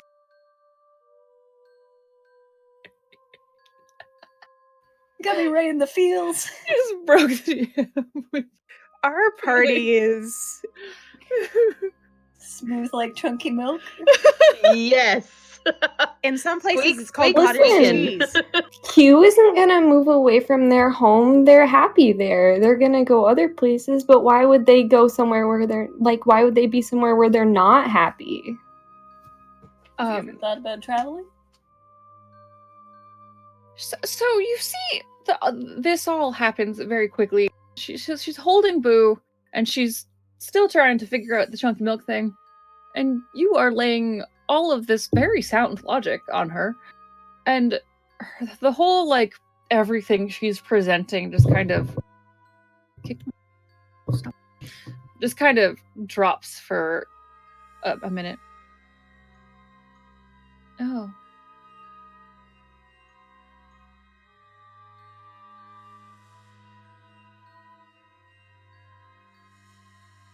I didn't ever think of it that way. Well, I mean, where do you think that you might be able to find a happiness? I mean, maybe, What makes you happy? I don't know. Yeah. What's your favorite thing to do? Well, generally, it's punishing people that have made me mad. Is on people Baldur's who Gate, did you could do that for a job. They pay you Yeah, good. you could absolutely do that At for a the paid job cat in whisker Baldur's place, Gate. right? There's plenty of people that Exactly. make other people unhappy. But What are not. they called? Well, normally people refer to them as madam or mistress or their ladyship. It just really depends on what you prefer. Her resplendence. Those are very That's a good respectable one. names. Majestic resplendence, even. You could just combine them. It works. Very tempting. I'm usually... How do you...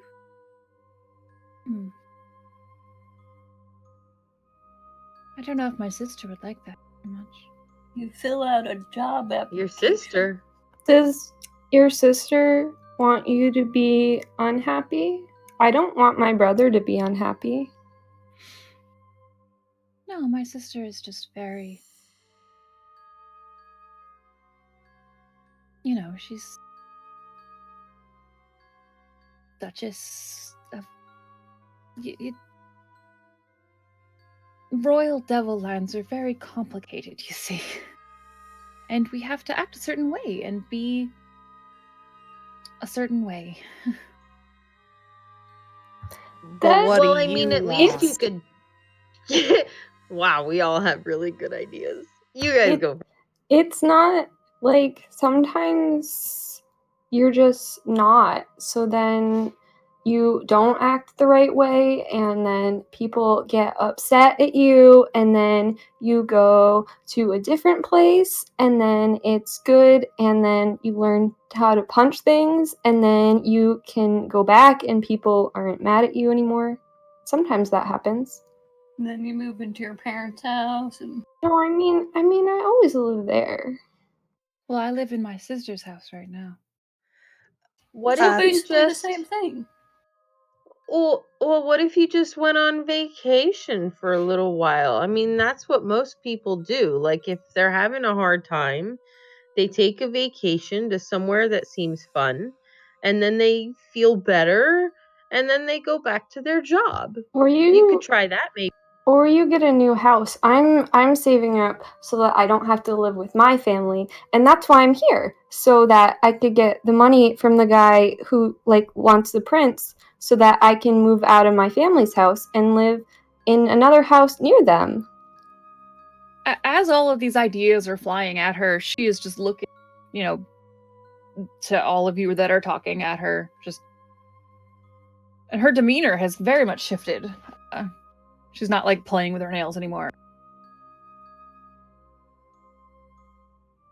So you're saying you want me to come back with you? Well, I don't know. That sounds kind of fun, honestly. Sure, I mean, You I seem like a just- really fun person to hang out with. I mean, don't just look want at your you to go to a place where you don't want to be happy. So if you wouldn't be happy with us, that's okay. But you're Well, not I happy don't really here. want to have to drink chunky milk. Oh, I don't do that either. You're No, Wait, nobody's gonna make no, you no, drink no. chunky At milk. we're not at gonna my make house, you do that. at my house, we drink apple juice. This one might make you eat a grub. Don't In do my it, house, we drink ale and lots of it. Or your Yeah, resplendence, we can right- help you right in find separate Apple juice is good. accommodation. Y'all are just fools. You're all saying a lot of things that I'm only taking in about half of them, probably. But is there wine? Oh, yeah. Yes, your Oh resplendence. man, so much wine, all the wine and ale and mead and just delicious things to drink and I know people how to to ferment talk wine. to and bards, lots of bards, songs and music and just you should try it. Just call it a vacation. Your sister couldn't possibly be too mad for a vacation. Well, That means you're coming just back at some point. took my decade allowance of vacation to go to the circus. And that's where I got my souvenir friend. How long did you go to the circus? A few hours. That doesn't seem very long. Does your sister not let you go places? No, I have to stay here and be part of her court. Well, what if you did like this thing where you faked your death and just came back with us? That's just a thought that I had that I've no personal experience in it. I was also gonna say your resplendence. You could set up your own court in Baldur's Gate. Plenty of I people don't- will probably I don't know. join. I don't know if that's a good idea. I mean, You depending on the exchange of money and whatnot. I mean- the Whiskered Kitty is very, open to these sort of things. You've been She's gonna turn They're and not look wrong. at. She's gonna turn and just fixate on Jenna. How would you fake my death? Now, I said I didn't have any personal experience in this.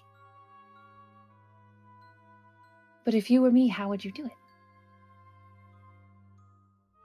Well, and I'd like to say no personal experience, but if I were to fake my own death, What do you want? What do you want? No. Psh.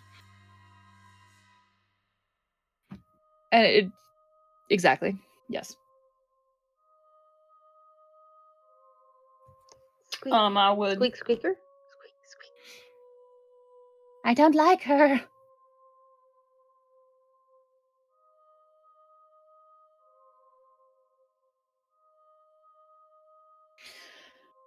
Well, I've got an idea then.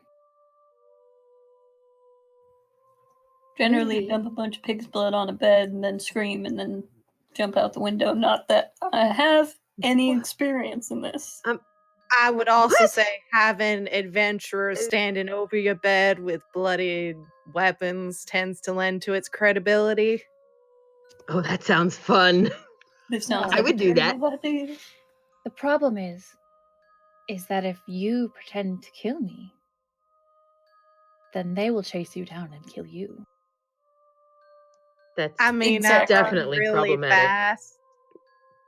Hmm. Any good at illusions? I have an Yeah. idea.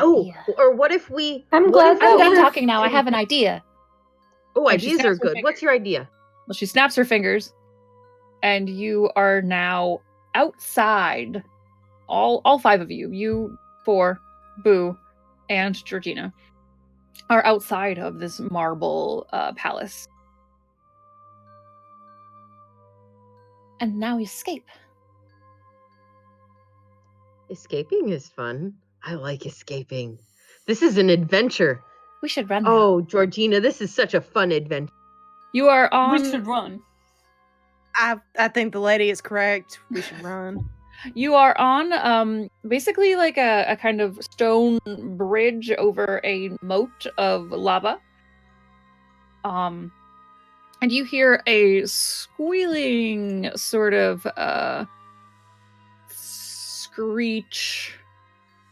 I'm not going to do it because I'll blow my mic, but it sounds kind of like maybe like a really loud hawk kind of screech.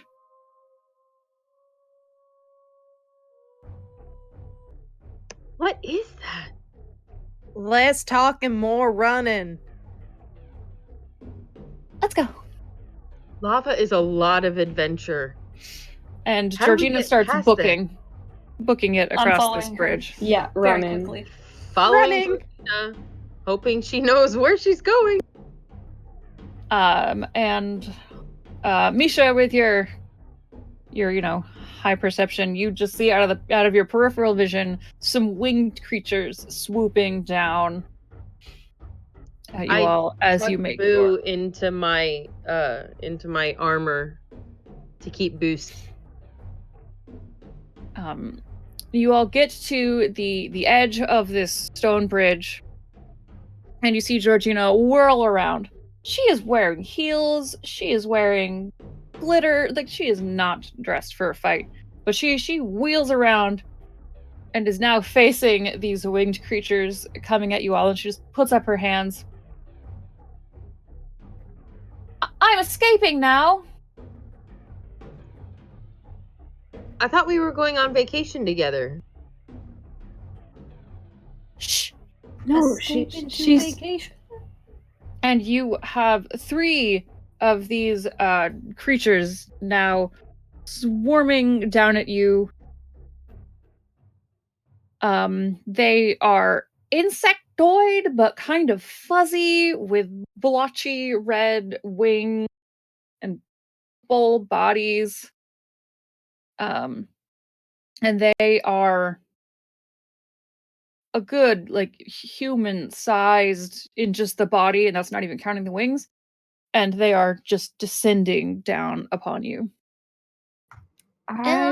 Initiative, please. Woo-wee! Time to slash some stuff. 16. 17. 21. Oh, Okay. snap. Got that advantage. I Alright, rolled you had a 16 and nat 17? 1. Oh, Oh. I rolled a 16. Misha rolled the 17. okay.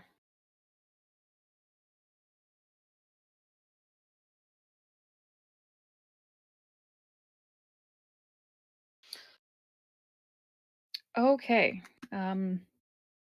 Jenna, you are up.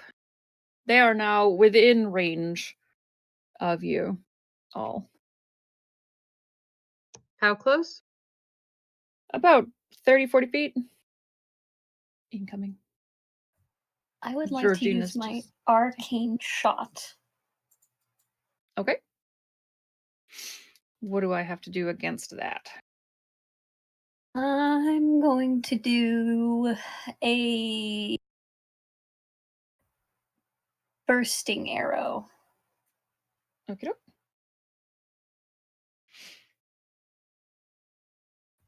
So I just have to hit it.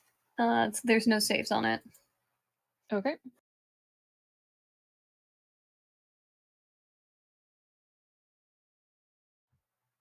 What is... Oh, that would be 20 20 to hit. That will hit. Okay.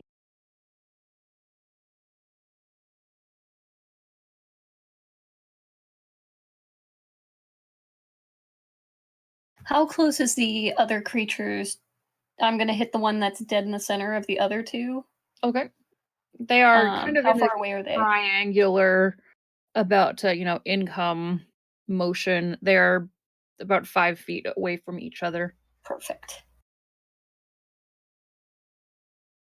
So the center one is going to get hit with 8 points of damage, and then the ones on either side take 2d6 force damage. Ooh.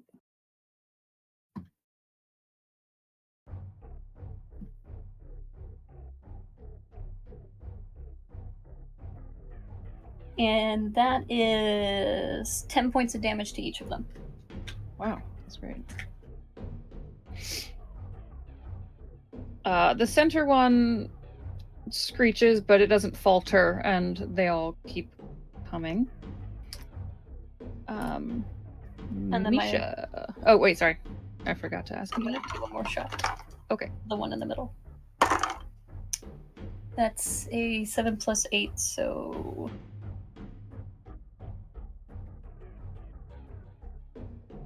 15.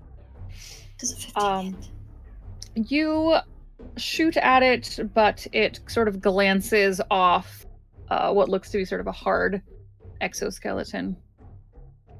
Do you have any bonus actions? Not at this time. All right, then it's Misha's turn. Okay, so Misha is going to rage and storm up to the first one with reckless attack. Well, they are flying her. down at you. Can you jump up? Do you have like a jump up? How high off of the ground where she is standing are they? 20 feet. 20. Ooh, that's pretty rough. They descended from the top tower of this palace and are swooping down at you all from. So if she's 6 feet tall and they're 20 feet in the air, even if she jumps, she's not going to be able to connect. So she'll position herself underneath them. Okay. You want to hold Very an attack angrily. for if they're in range? Yeah, definitely ready. Yeah, definitely ready and attack. Very angrily, growling at them because they're too far out of her reach, and she does not like that. Okay. And then it is Georgina's turn. And Georgina is going to continue to look really flashy. You can't defeat me! And stand there. Useless. And then the Hell Wasp in the center is going to lunge down at Georgina, who was the last one to say anything and is kind of making herself like a big target. And it lunges down with its stinger to stab at her. You're not quite sure exactly what you see happens, but it seems like the reality kind of shimmers a bit, and it looks like she gets stabbed, but it's all a little blurry. And then you just hear, Oh no, I am fallen! And then when you look away, she's just lying crumpled on the ground, and the wasp is rearing back for its next target. And the one to the right lunges down to attack Adira. And it continues to fly down, and it is coming at you with its stinger. For 10. Misses! The next one, the next big target is Misha. 11, 18. And that does hit your AC. Oh, man, just barely. Sorry.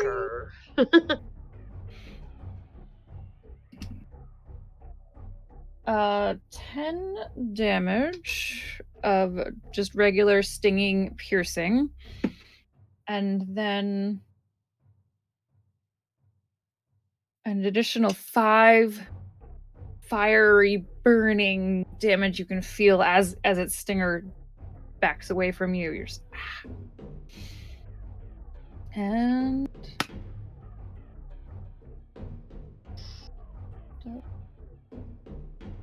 Adira. So they're still up in the air. They're not like down. No, near us. they are definitely okay. down within range now. They had just flew down, stung, and are now Got in it. front of you. And they're big. Bonus action. Gotcha. Bonus action. Adira is gonna rage. Use her greatsword and try to attack the one that Jenna had shot in the middle. So okay. That's the one that's now standing over Georgina, who is lying. 16 to hit? Does not hit. Glances off of the Exos. She's gonna try again.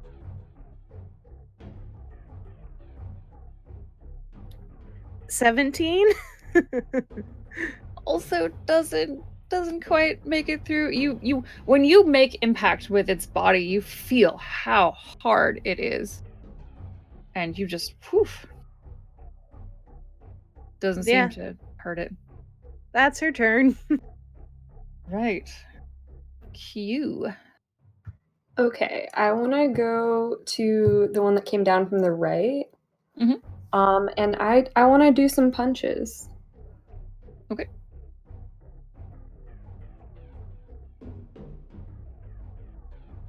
So a 18 to hit. You go and you punch it, and aha!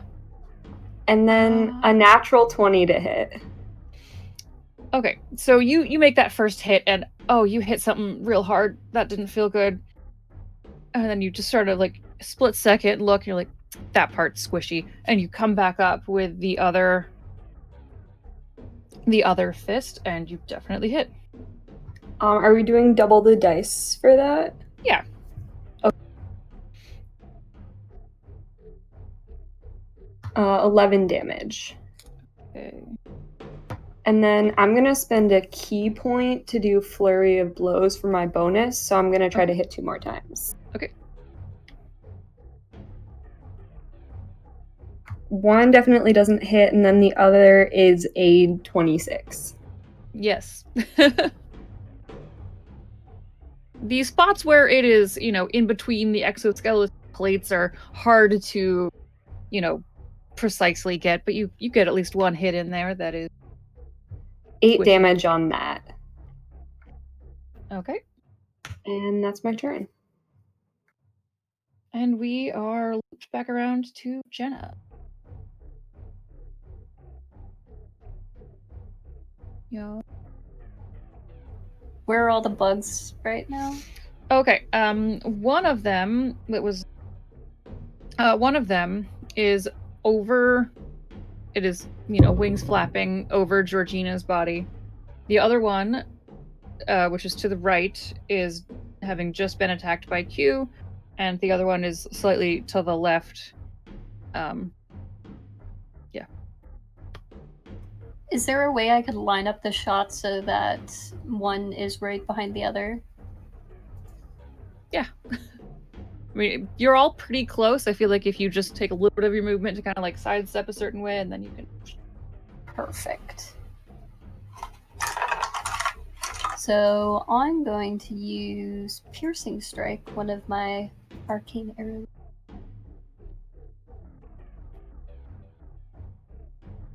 So the one behind the first one, that's a 19 plus 8. That hits. So I think that hits. Needs to make a DC 16 dex saving throw. I do not make that. Okay. So... Okay.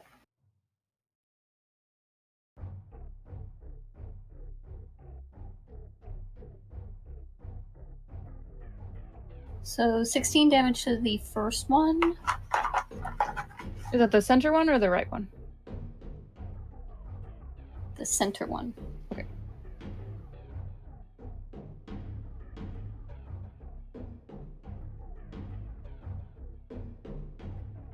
And then 4 damage to the one behind it. Okay. And then I'm going to shoot the center one again. The one that is slightly behind it is... its flying is starting to look a little bit erratic. It's like falling, flying, just a little bit. Gotcha.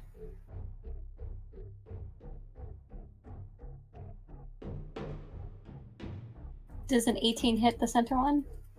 No, I'm sorry. Okay, I'm going to do a action surge then.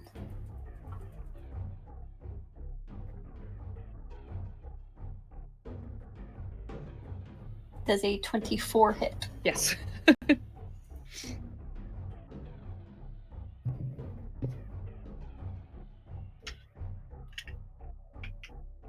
That is 8 points of damage.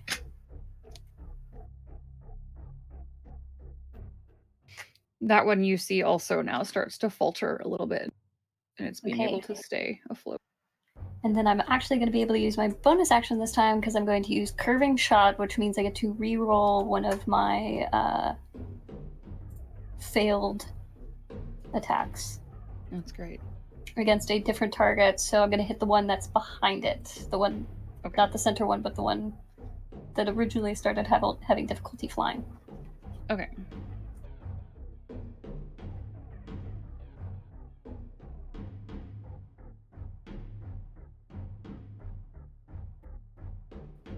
It's a 16 plus 8, so... Yes. 24. Yep. And that's 10 points of damage.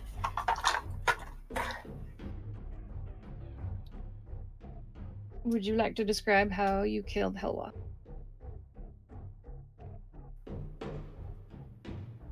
So, the arrow that went through, like, the first one and hit the other one behind it, one of the arrows just literally curves in the air, like that movie whose name I forget, and just sinks it right in the neck. Perfect. It has a moment where the wings are kind of fluttering and it's trying, and then it falls and it tumbles down off this stone bridge into the lava. I'm also just now realizing that I forgot to tell Misha to activate that held action. So I'm gonna let you do that one, and then just take 2 turns in a row, basically. Yeah. Cool. That was my bad. Great. That's a lot of hits. So I'll give you the lay of the land. One has just fallen into lava. The one that was in the center is looking a little hurt, and the other one that is closest to you is not looking very injured at all. So Misha would look up at the one closest to her and growl at it and slash.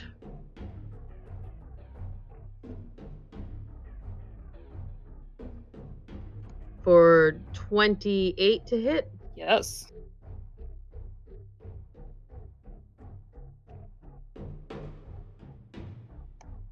For 10 damage for that one. Okey-doke.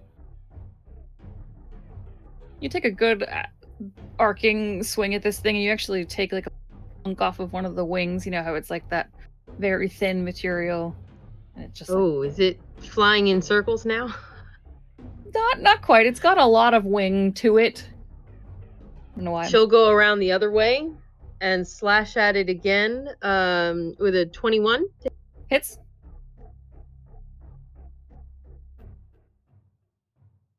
For 16 damage.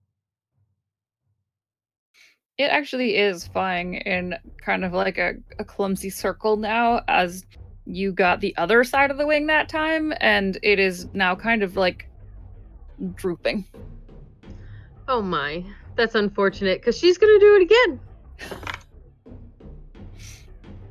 For a 20 to hit. Hits. For 11 damage. All right, how do you baseball bat this thing off the bridge? So she kind of leans back and gets the axe ready and uses the shield as momentum in the other direction and slashes at it so hard that it just flies against the wall the other.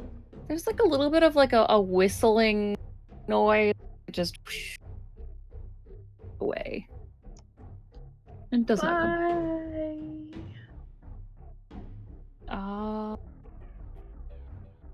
It is Georgina's turn. Misha, you as you're looking at this thing that you just decimated, you glance out of the corner of your eye that Georgina is lying on the ground with like one eye open watching the fight. I thought so. And then it is Adira's turn. So Adira just gets even angrier in her rage and just takes her greatsword and just tries to do a sweeping chop at it because she just wants to hit the thing. Do it. Get it. So 14 plus 8, that's 22? Yes, that hits. Yay!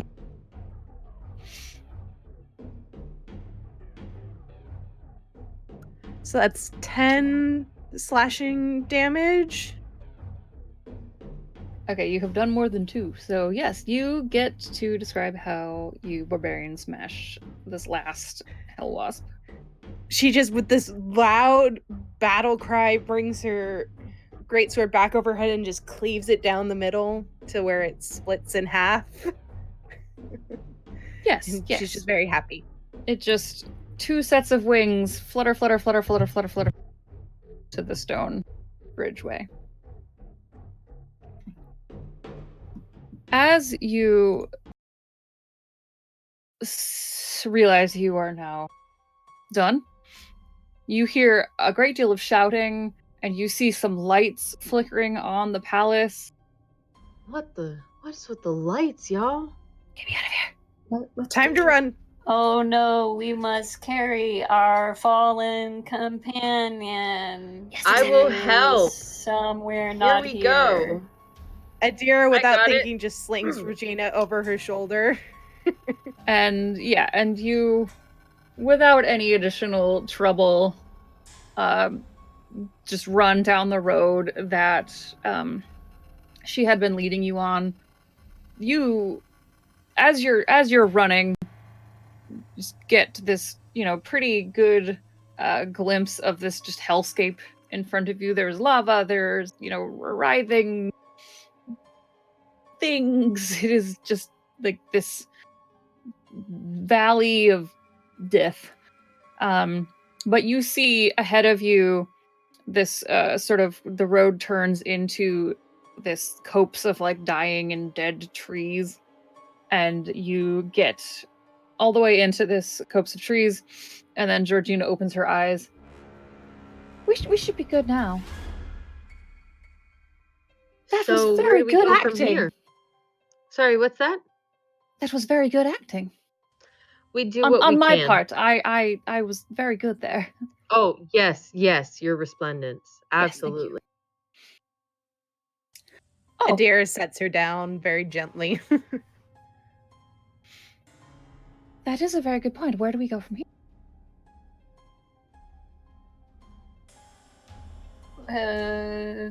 Is there a portal back to the mortal? Well, Baldur's Gate at least. Oh, you travel Are with you able to portals. open one? I mean, we Yes, came no problem. here. You should have just said that. And she'll start doing this complicated hand motion thing. She'll pull some crystals out of like her pocket, and chuck them, and do some nonsense. And then you see her start to sort of tear through the fabric of reality, and you smell a fresh scent. Real fresh air you have not smelled for several days. And she just tears and tears and tears and tears. And then you see the streets of Baldur's Gate. Can we go now? Yeah, why not? Whoa! Yeah, hopping But I through. probably... Alright, yes. And you will make it through, no problem. She steps through sort of gingerly. Hold on just one moment. Okay. And she does some more hand motions, and her horns disappear, and her... Ow. That's tied to my head. Her horns That hurt. disappear, and she sort of diminishes exactly how made up she is, and now she just looks like a human woman, little makeup, and a less flashy dress. I suppose this will have to do for now. I think that's a good look. That really works. I'm going to need a new name. What sort of name would you like? What is the name of the most beautiful woman? Candy. Candy? The most beautiful woman I've ever met, her name was Stella. Alright, and she snaps her fingers. My name is now Candy. Candy is a good name. Both of those women are now named Georgina. That's good for them. And you look around and you This realize just that keeps getting you... better and better.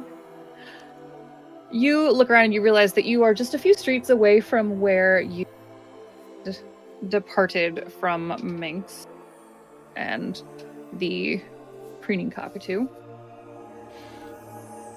So, where am I to get famous and rich here?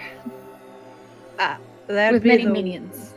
The Well, I list, mean- good kitty. I can take you, milady, and get you introduced to Rosita. She runs the place.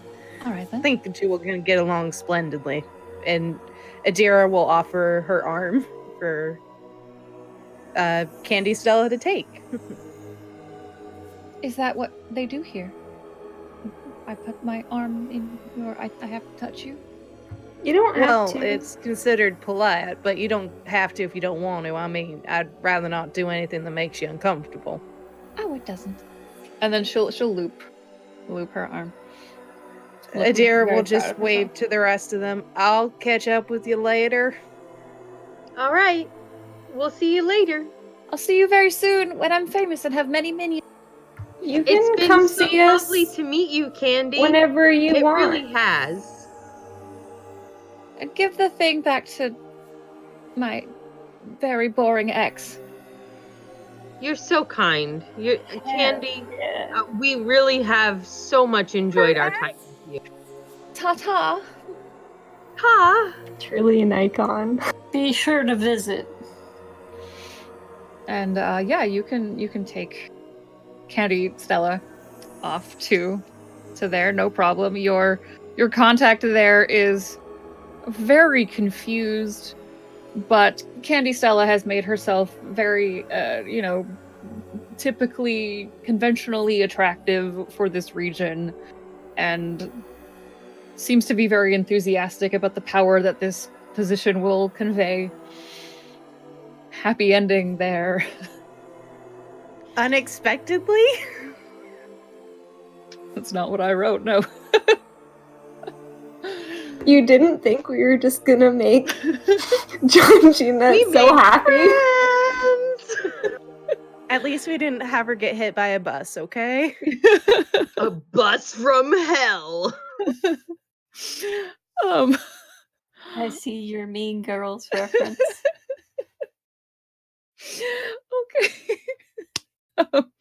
To the rest So of you, Misha would run off to try to bring Boo, Prince Boo. I don't know. Maybe Boo wants the full name. So Misha would try to return the space hamster, not hamster. Who previously known as Prince. Okay. Right. You do not have a hard time when you ask for Minx. People know who he is. He is one of the heroes of Baldur's Gate, and they point you to him. Hero. And he's standing amongst a crowd of admirers,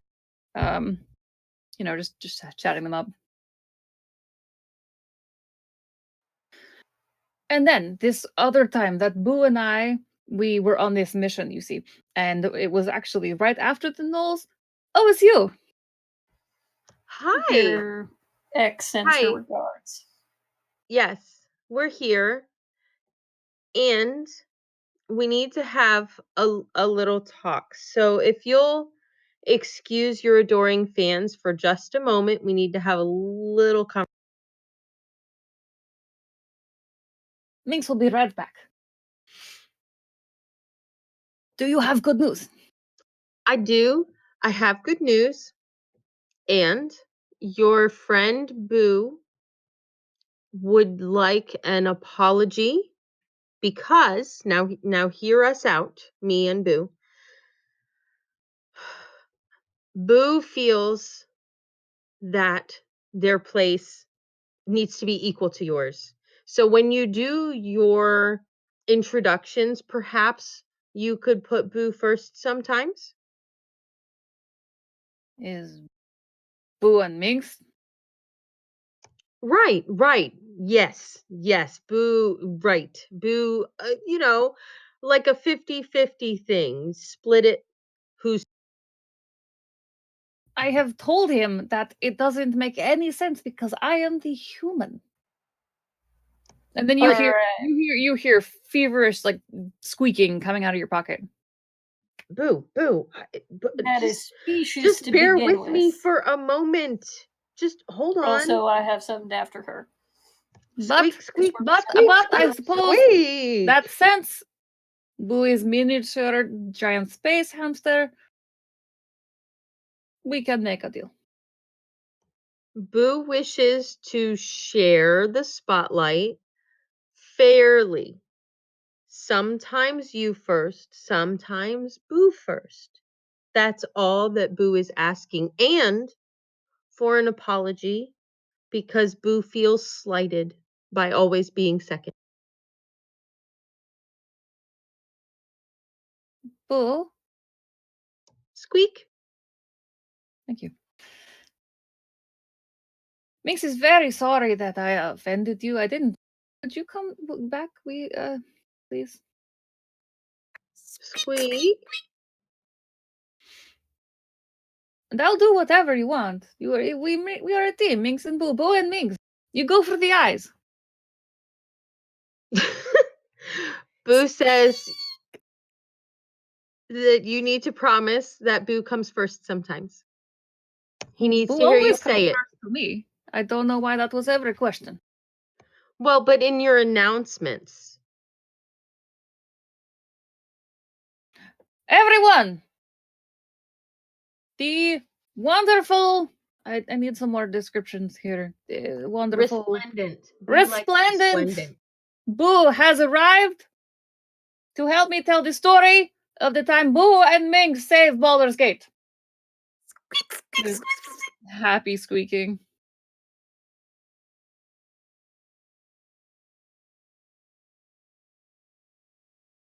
And then you just see, very, very tall man, hamster nuzzle time. Boo says he's very happy about your apology and agreement to put him first half of the time. Thank you very much for bringing my companion back to me. Now, we need to have words about descriptions on where portals go and informing folks about where those portals go before they enter into them. Yes, we can have many discussions, but I needed to tell you all this story. And he just starts launching in to a tale. And you know that yet again, the adventurers, the heroes of Baldur's Gate, will have all of the glory. And you'll go back to your regular lives, continuing to clean up their messes with no fanfare. But you know that you've done a good thing, and that you are honestly really the real heroes of Baldur's Gate. We also made a shit ton of money. Yay! You did. Woo-hoo! That is a lot of money. Speaking of the shit ton of money, Miss Bag of Holding. Oh, look at the time. No. Come on now. I gotta meet a girl about a horse. I'm the girl, and you are doing the sharesies. Thank you. I need Mwah. Jenna, I need money to move out. I have been trying That to get is you so into my true. apartment Q for needs like 6 money, months now. and so do I. And, so does Adira. So Fine. open up that bag of holding, and we're going to share equally everything that you just... Jenna's gonna pull out the very heavy bag of gold, and here's one for you, and one for you, and one for me, and Oh, Jenna, you're the best. Thank you so much for all that fair sharing. All right, we've got a couple of minutes, so I'll just let you all go around and do a very brief epilogue for what your character does with its money and how they live the rest of their time.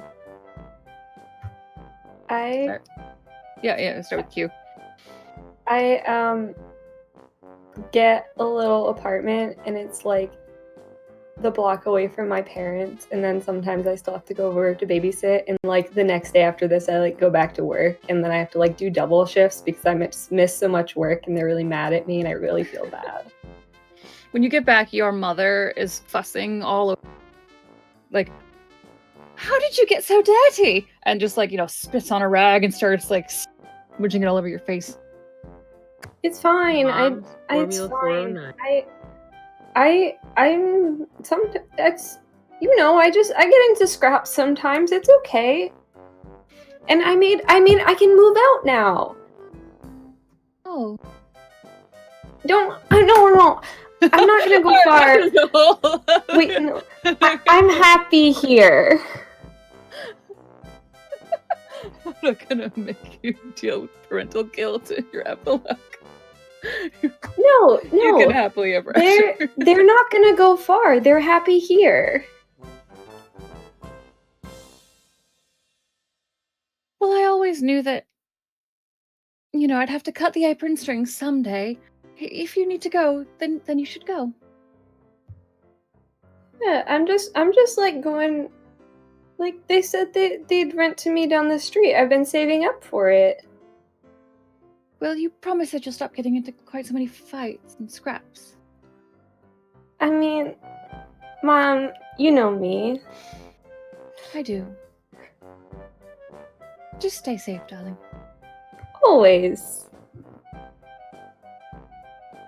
I feel like I need to make you roll deception, but it's the epilogue. This is so sweet. Listen, have I died yet? Then I'm safe. I'm not lying. It's safe. I always win. How does Adira spend her money? So she uses part of it to furnish like these beautiful like enclosures and beds for her ferret, whose name I didn't think of, but she has a pet ferret and she spoils it rotten, and then she continues on doing the book club with the ladies at the Whiskered Kitten, and that's how she knows everybody there, is she has a book club with them. So That's great. yeah. And you know that Georgina has a very good life. She has many adoring followers, and it's all working out real good. Yay! She's known for extravagant costumes. Yes. Foiled your DM plan there. Jenna. I feel so bad because everybody else is so wholesome. Jenna gold plates every single one of her weapons. Yes. And like her shoes and her like cloak have like gold embellishments on them now. All of her beads and her beard and hair are gold. And then she spends the rest of it on booze. And then, well, no, not all of it. She gives enough of it for her parents to remodel their house and fix up the bar. And then she'll like gold plate her dog's collar with like a gold tag on it too. You definitely get a lot of admiring glances on how fancy belongings are from the adventurer. And they often talk about the gold one. And that seems like enough for you. You know that they're envious of you about some things. And Misha. So Misha would spend her newfound fortune on taking Adira and Candy Stella out partying as often as possible and drinking all the ale and singing all the bawdy songs in all the taverns and just generally having a great time after work, slashing and hacking as many things as she's paid to slash and hack. I definitely think that Candy Stella probably hires you as bodyguards for going on extravagant vacations. Actually, probably hires all of you as bodyguards when she goes on extravagant vacations. So you get to travel a lot. We are very good bodyguards. The Sisterhood of the Traveling something. Dominatrix.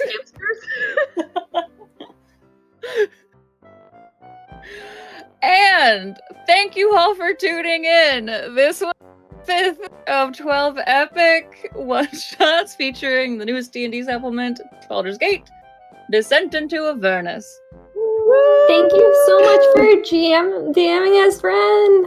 Yes, Yay. thank you. Thank you, Ren. Well, I'm gonna thank people that are way more deserving than me. I'm gonna thank you to Will Crossway, who is a wonderful, wonderful person, for the intro music, and Angela for that really cool intro video. I talked a lot in the first preamble about how much I love Angela, so now I will talk about how Will is just a darling, and they're on Crossway Music, and Angela is on darling_gypsum.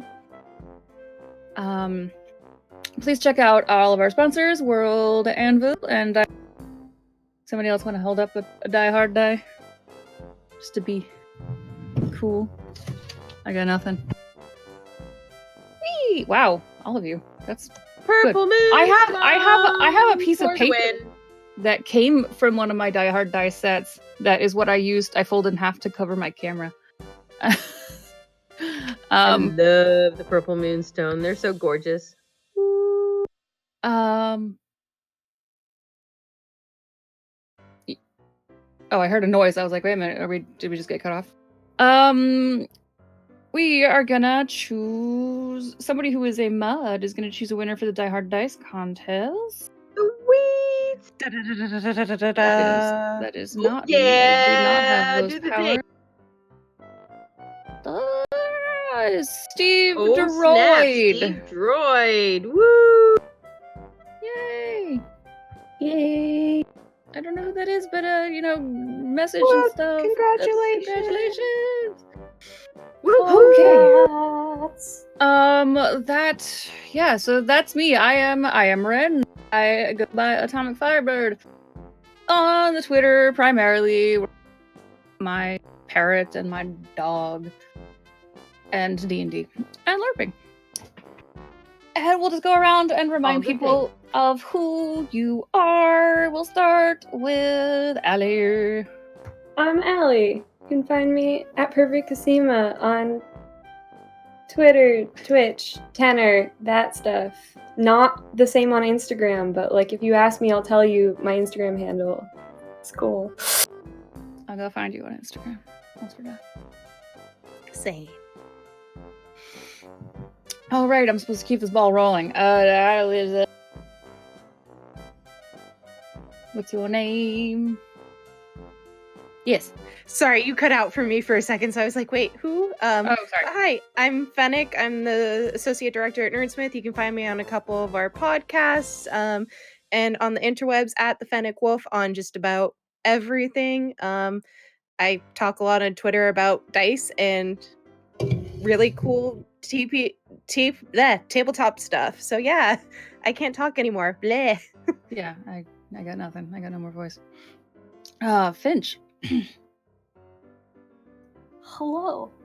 My lipstick twin. I am Finch, and I am an artist, and you can find all of my art things on Twitter at Killer Caffeine, or you can find me doing art on Twitch here on generally Thursdays and Fridays, but like I said, there's no schedule, and you can find me at the Painted Dragon here on Twitch, and so yeah, art. Thank you. Yes. Kim. Hello. Hand gesture twin. Yes. That worked out so beautifully, didn't it? So yes, I'm Kim, and I can be found on the Chaotic Goodness podcast, which is a space opera that's a whole lot of crazy and a whole lot of fun. And we are part of the Nerdsmith Network. And I also have another fun project coming up called the Dragon Forged. So look for that. It's going to be an Eberron podcast. Oh, I love And Eberron. I can be found, I know, right? Eberron, yes. And I can be found pretty much anywhere as Is It Wine 30 Yet? The answer is always. Yeah, right. Isn't it though? It's 1 a.m. where I am, but I think it's 1:30. Oh, 1 a.m. is absolutely wine 30. Whew. So yeah, thank you all who watched this sometimes spooky, sometimes again endeavor we all went on for the last 3 hours. The next episode of 9 Hells of a Good Time is Saturday at noon Pacific, called Crazy Train. It is run by podcaster, game master, and acolyte of disaster, Chad Jacobs. Woot woot. Thank you And all, Nerdsmith, for having Chad me on here. I love happens DMing to be for the being DM on. of Chaotic Goodness.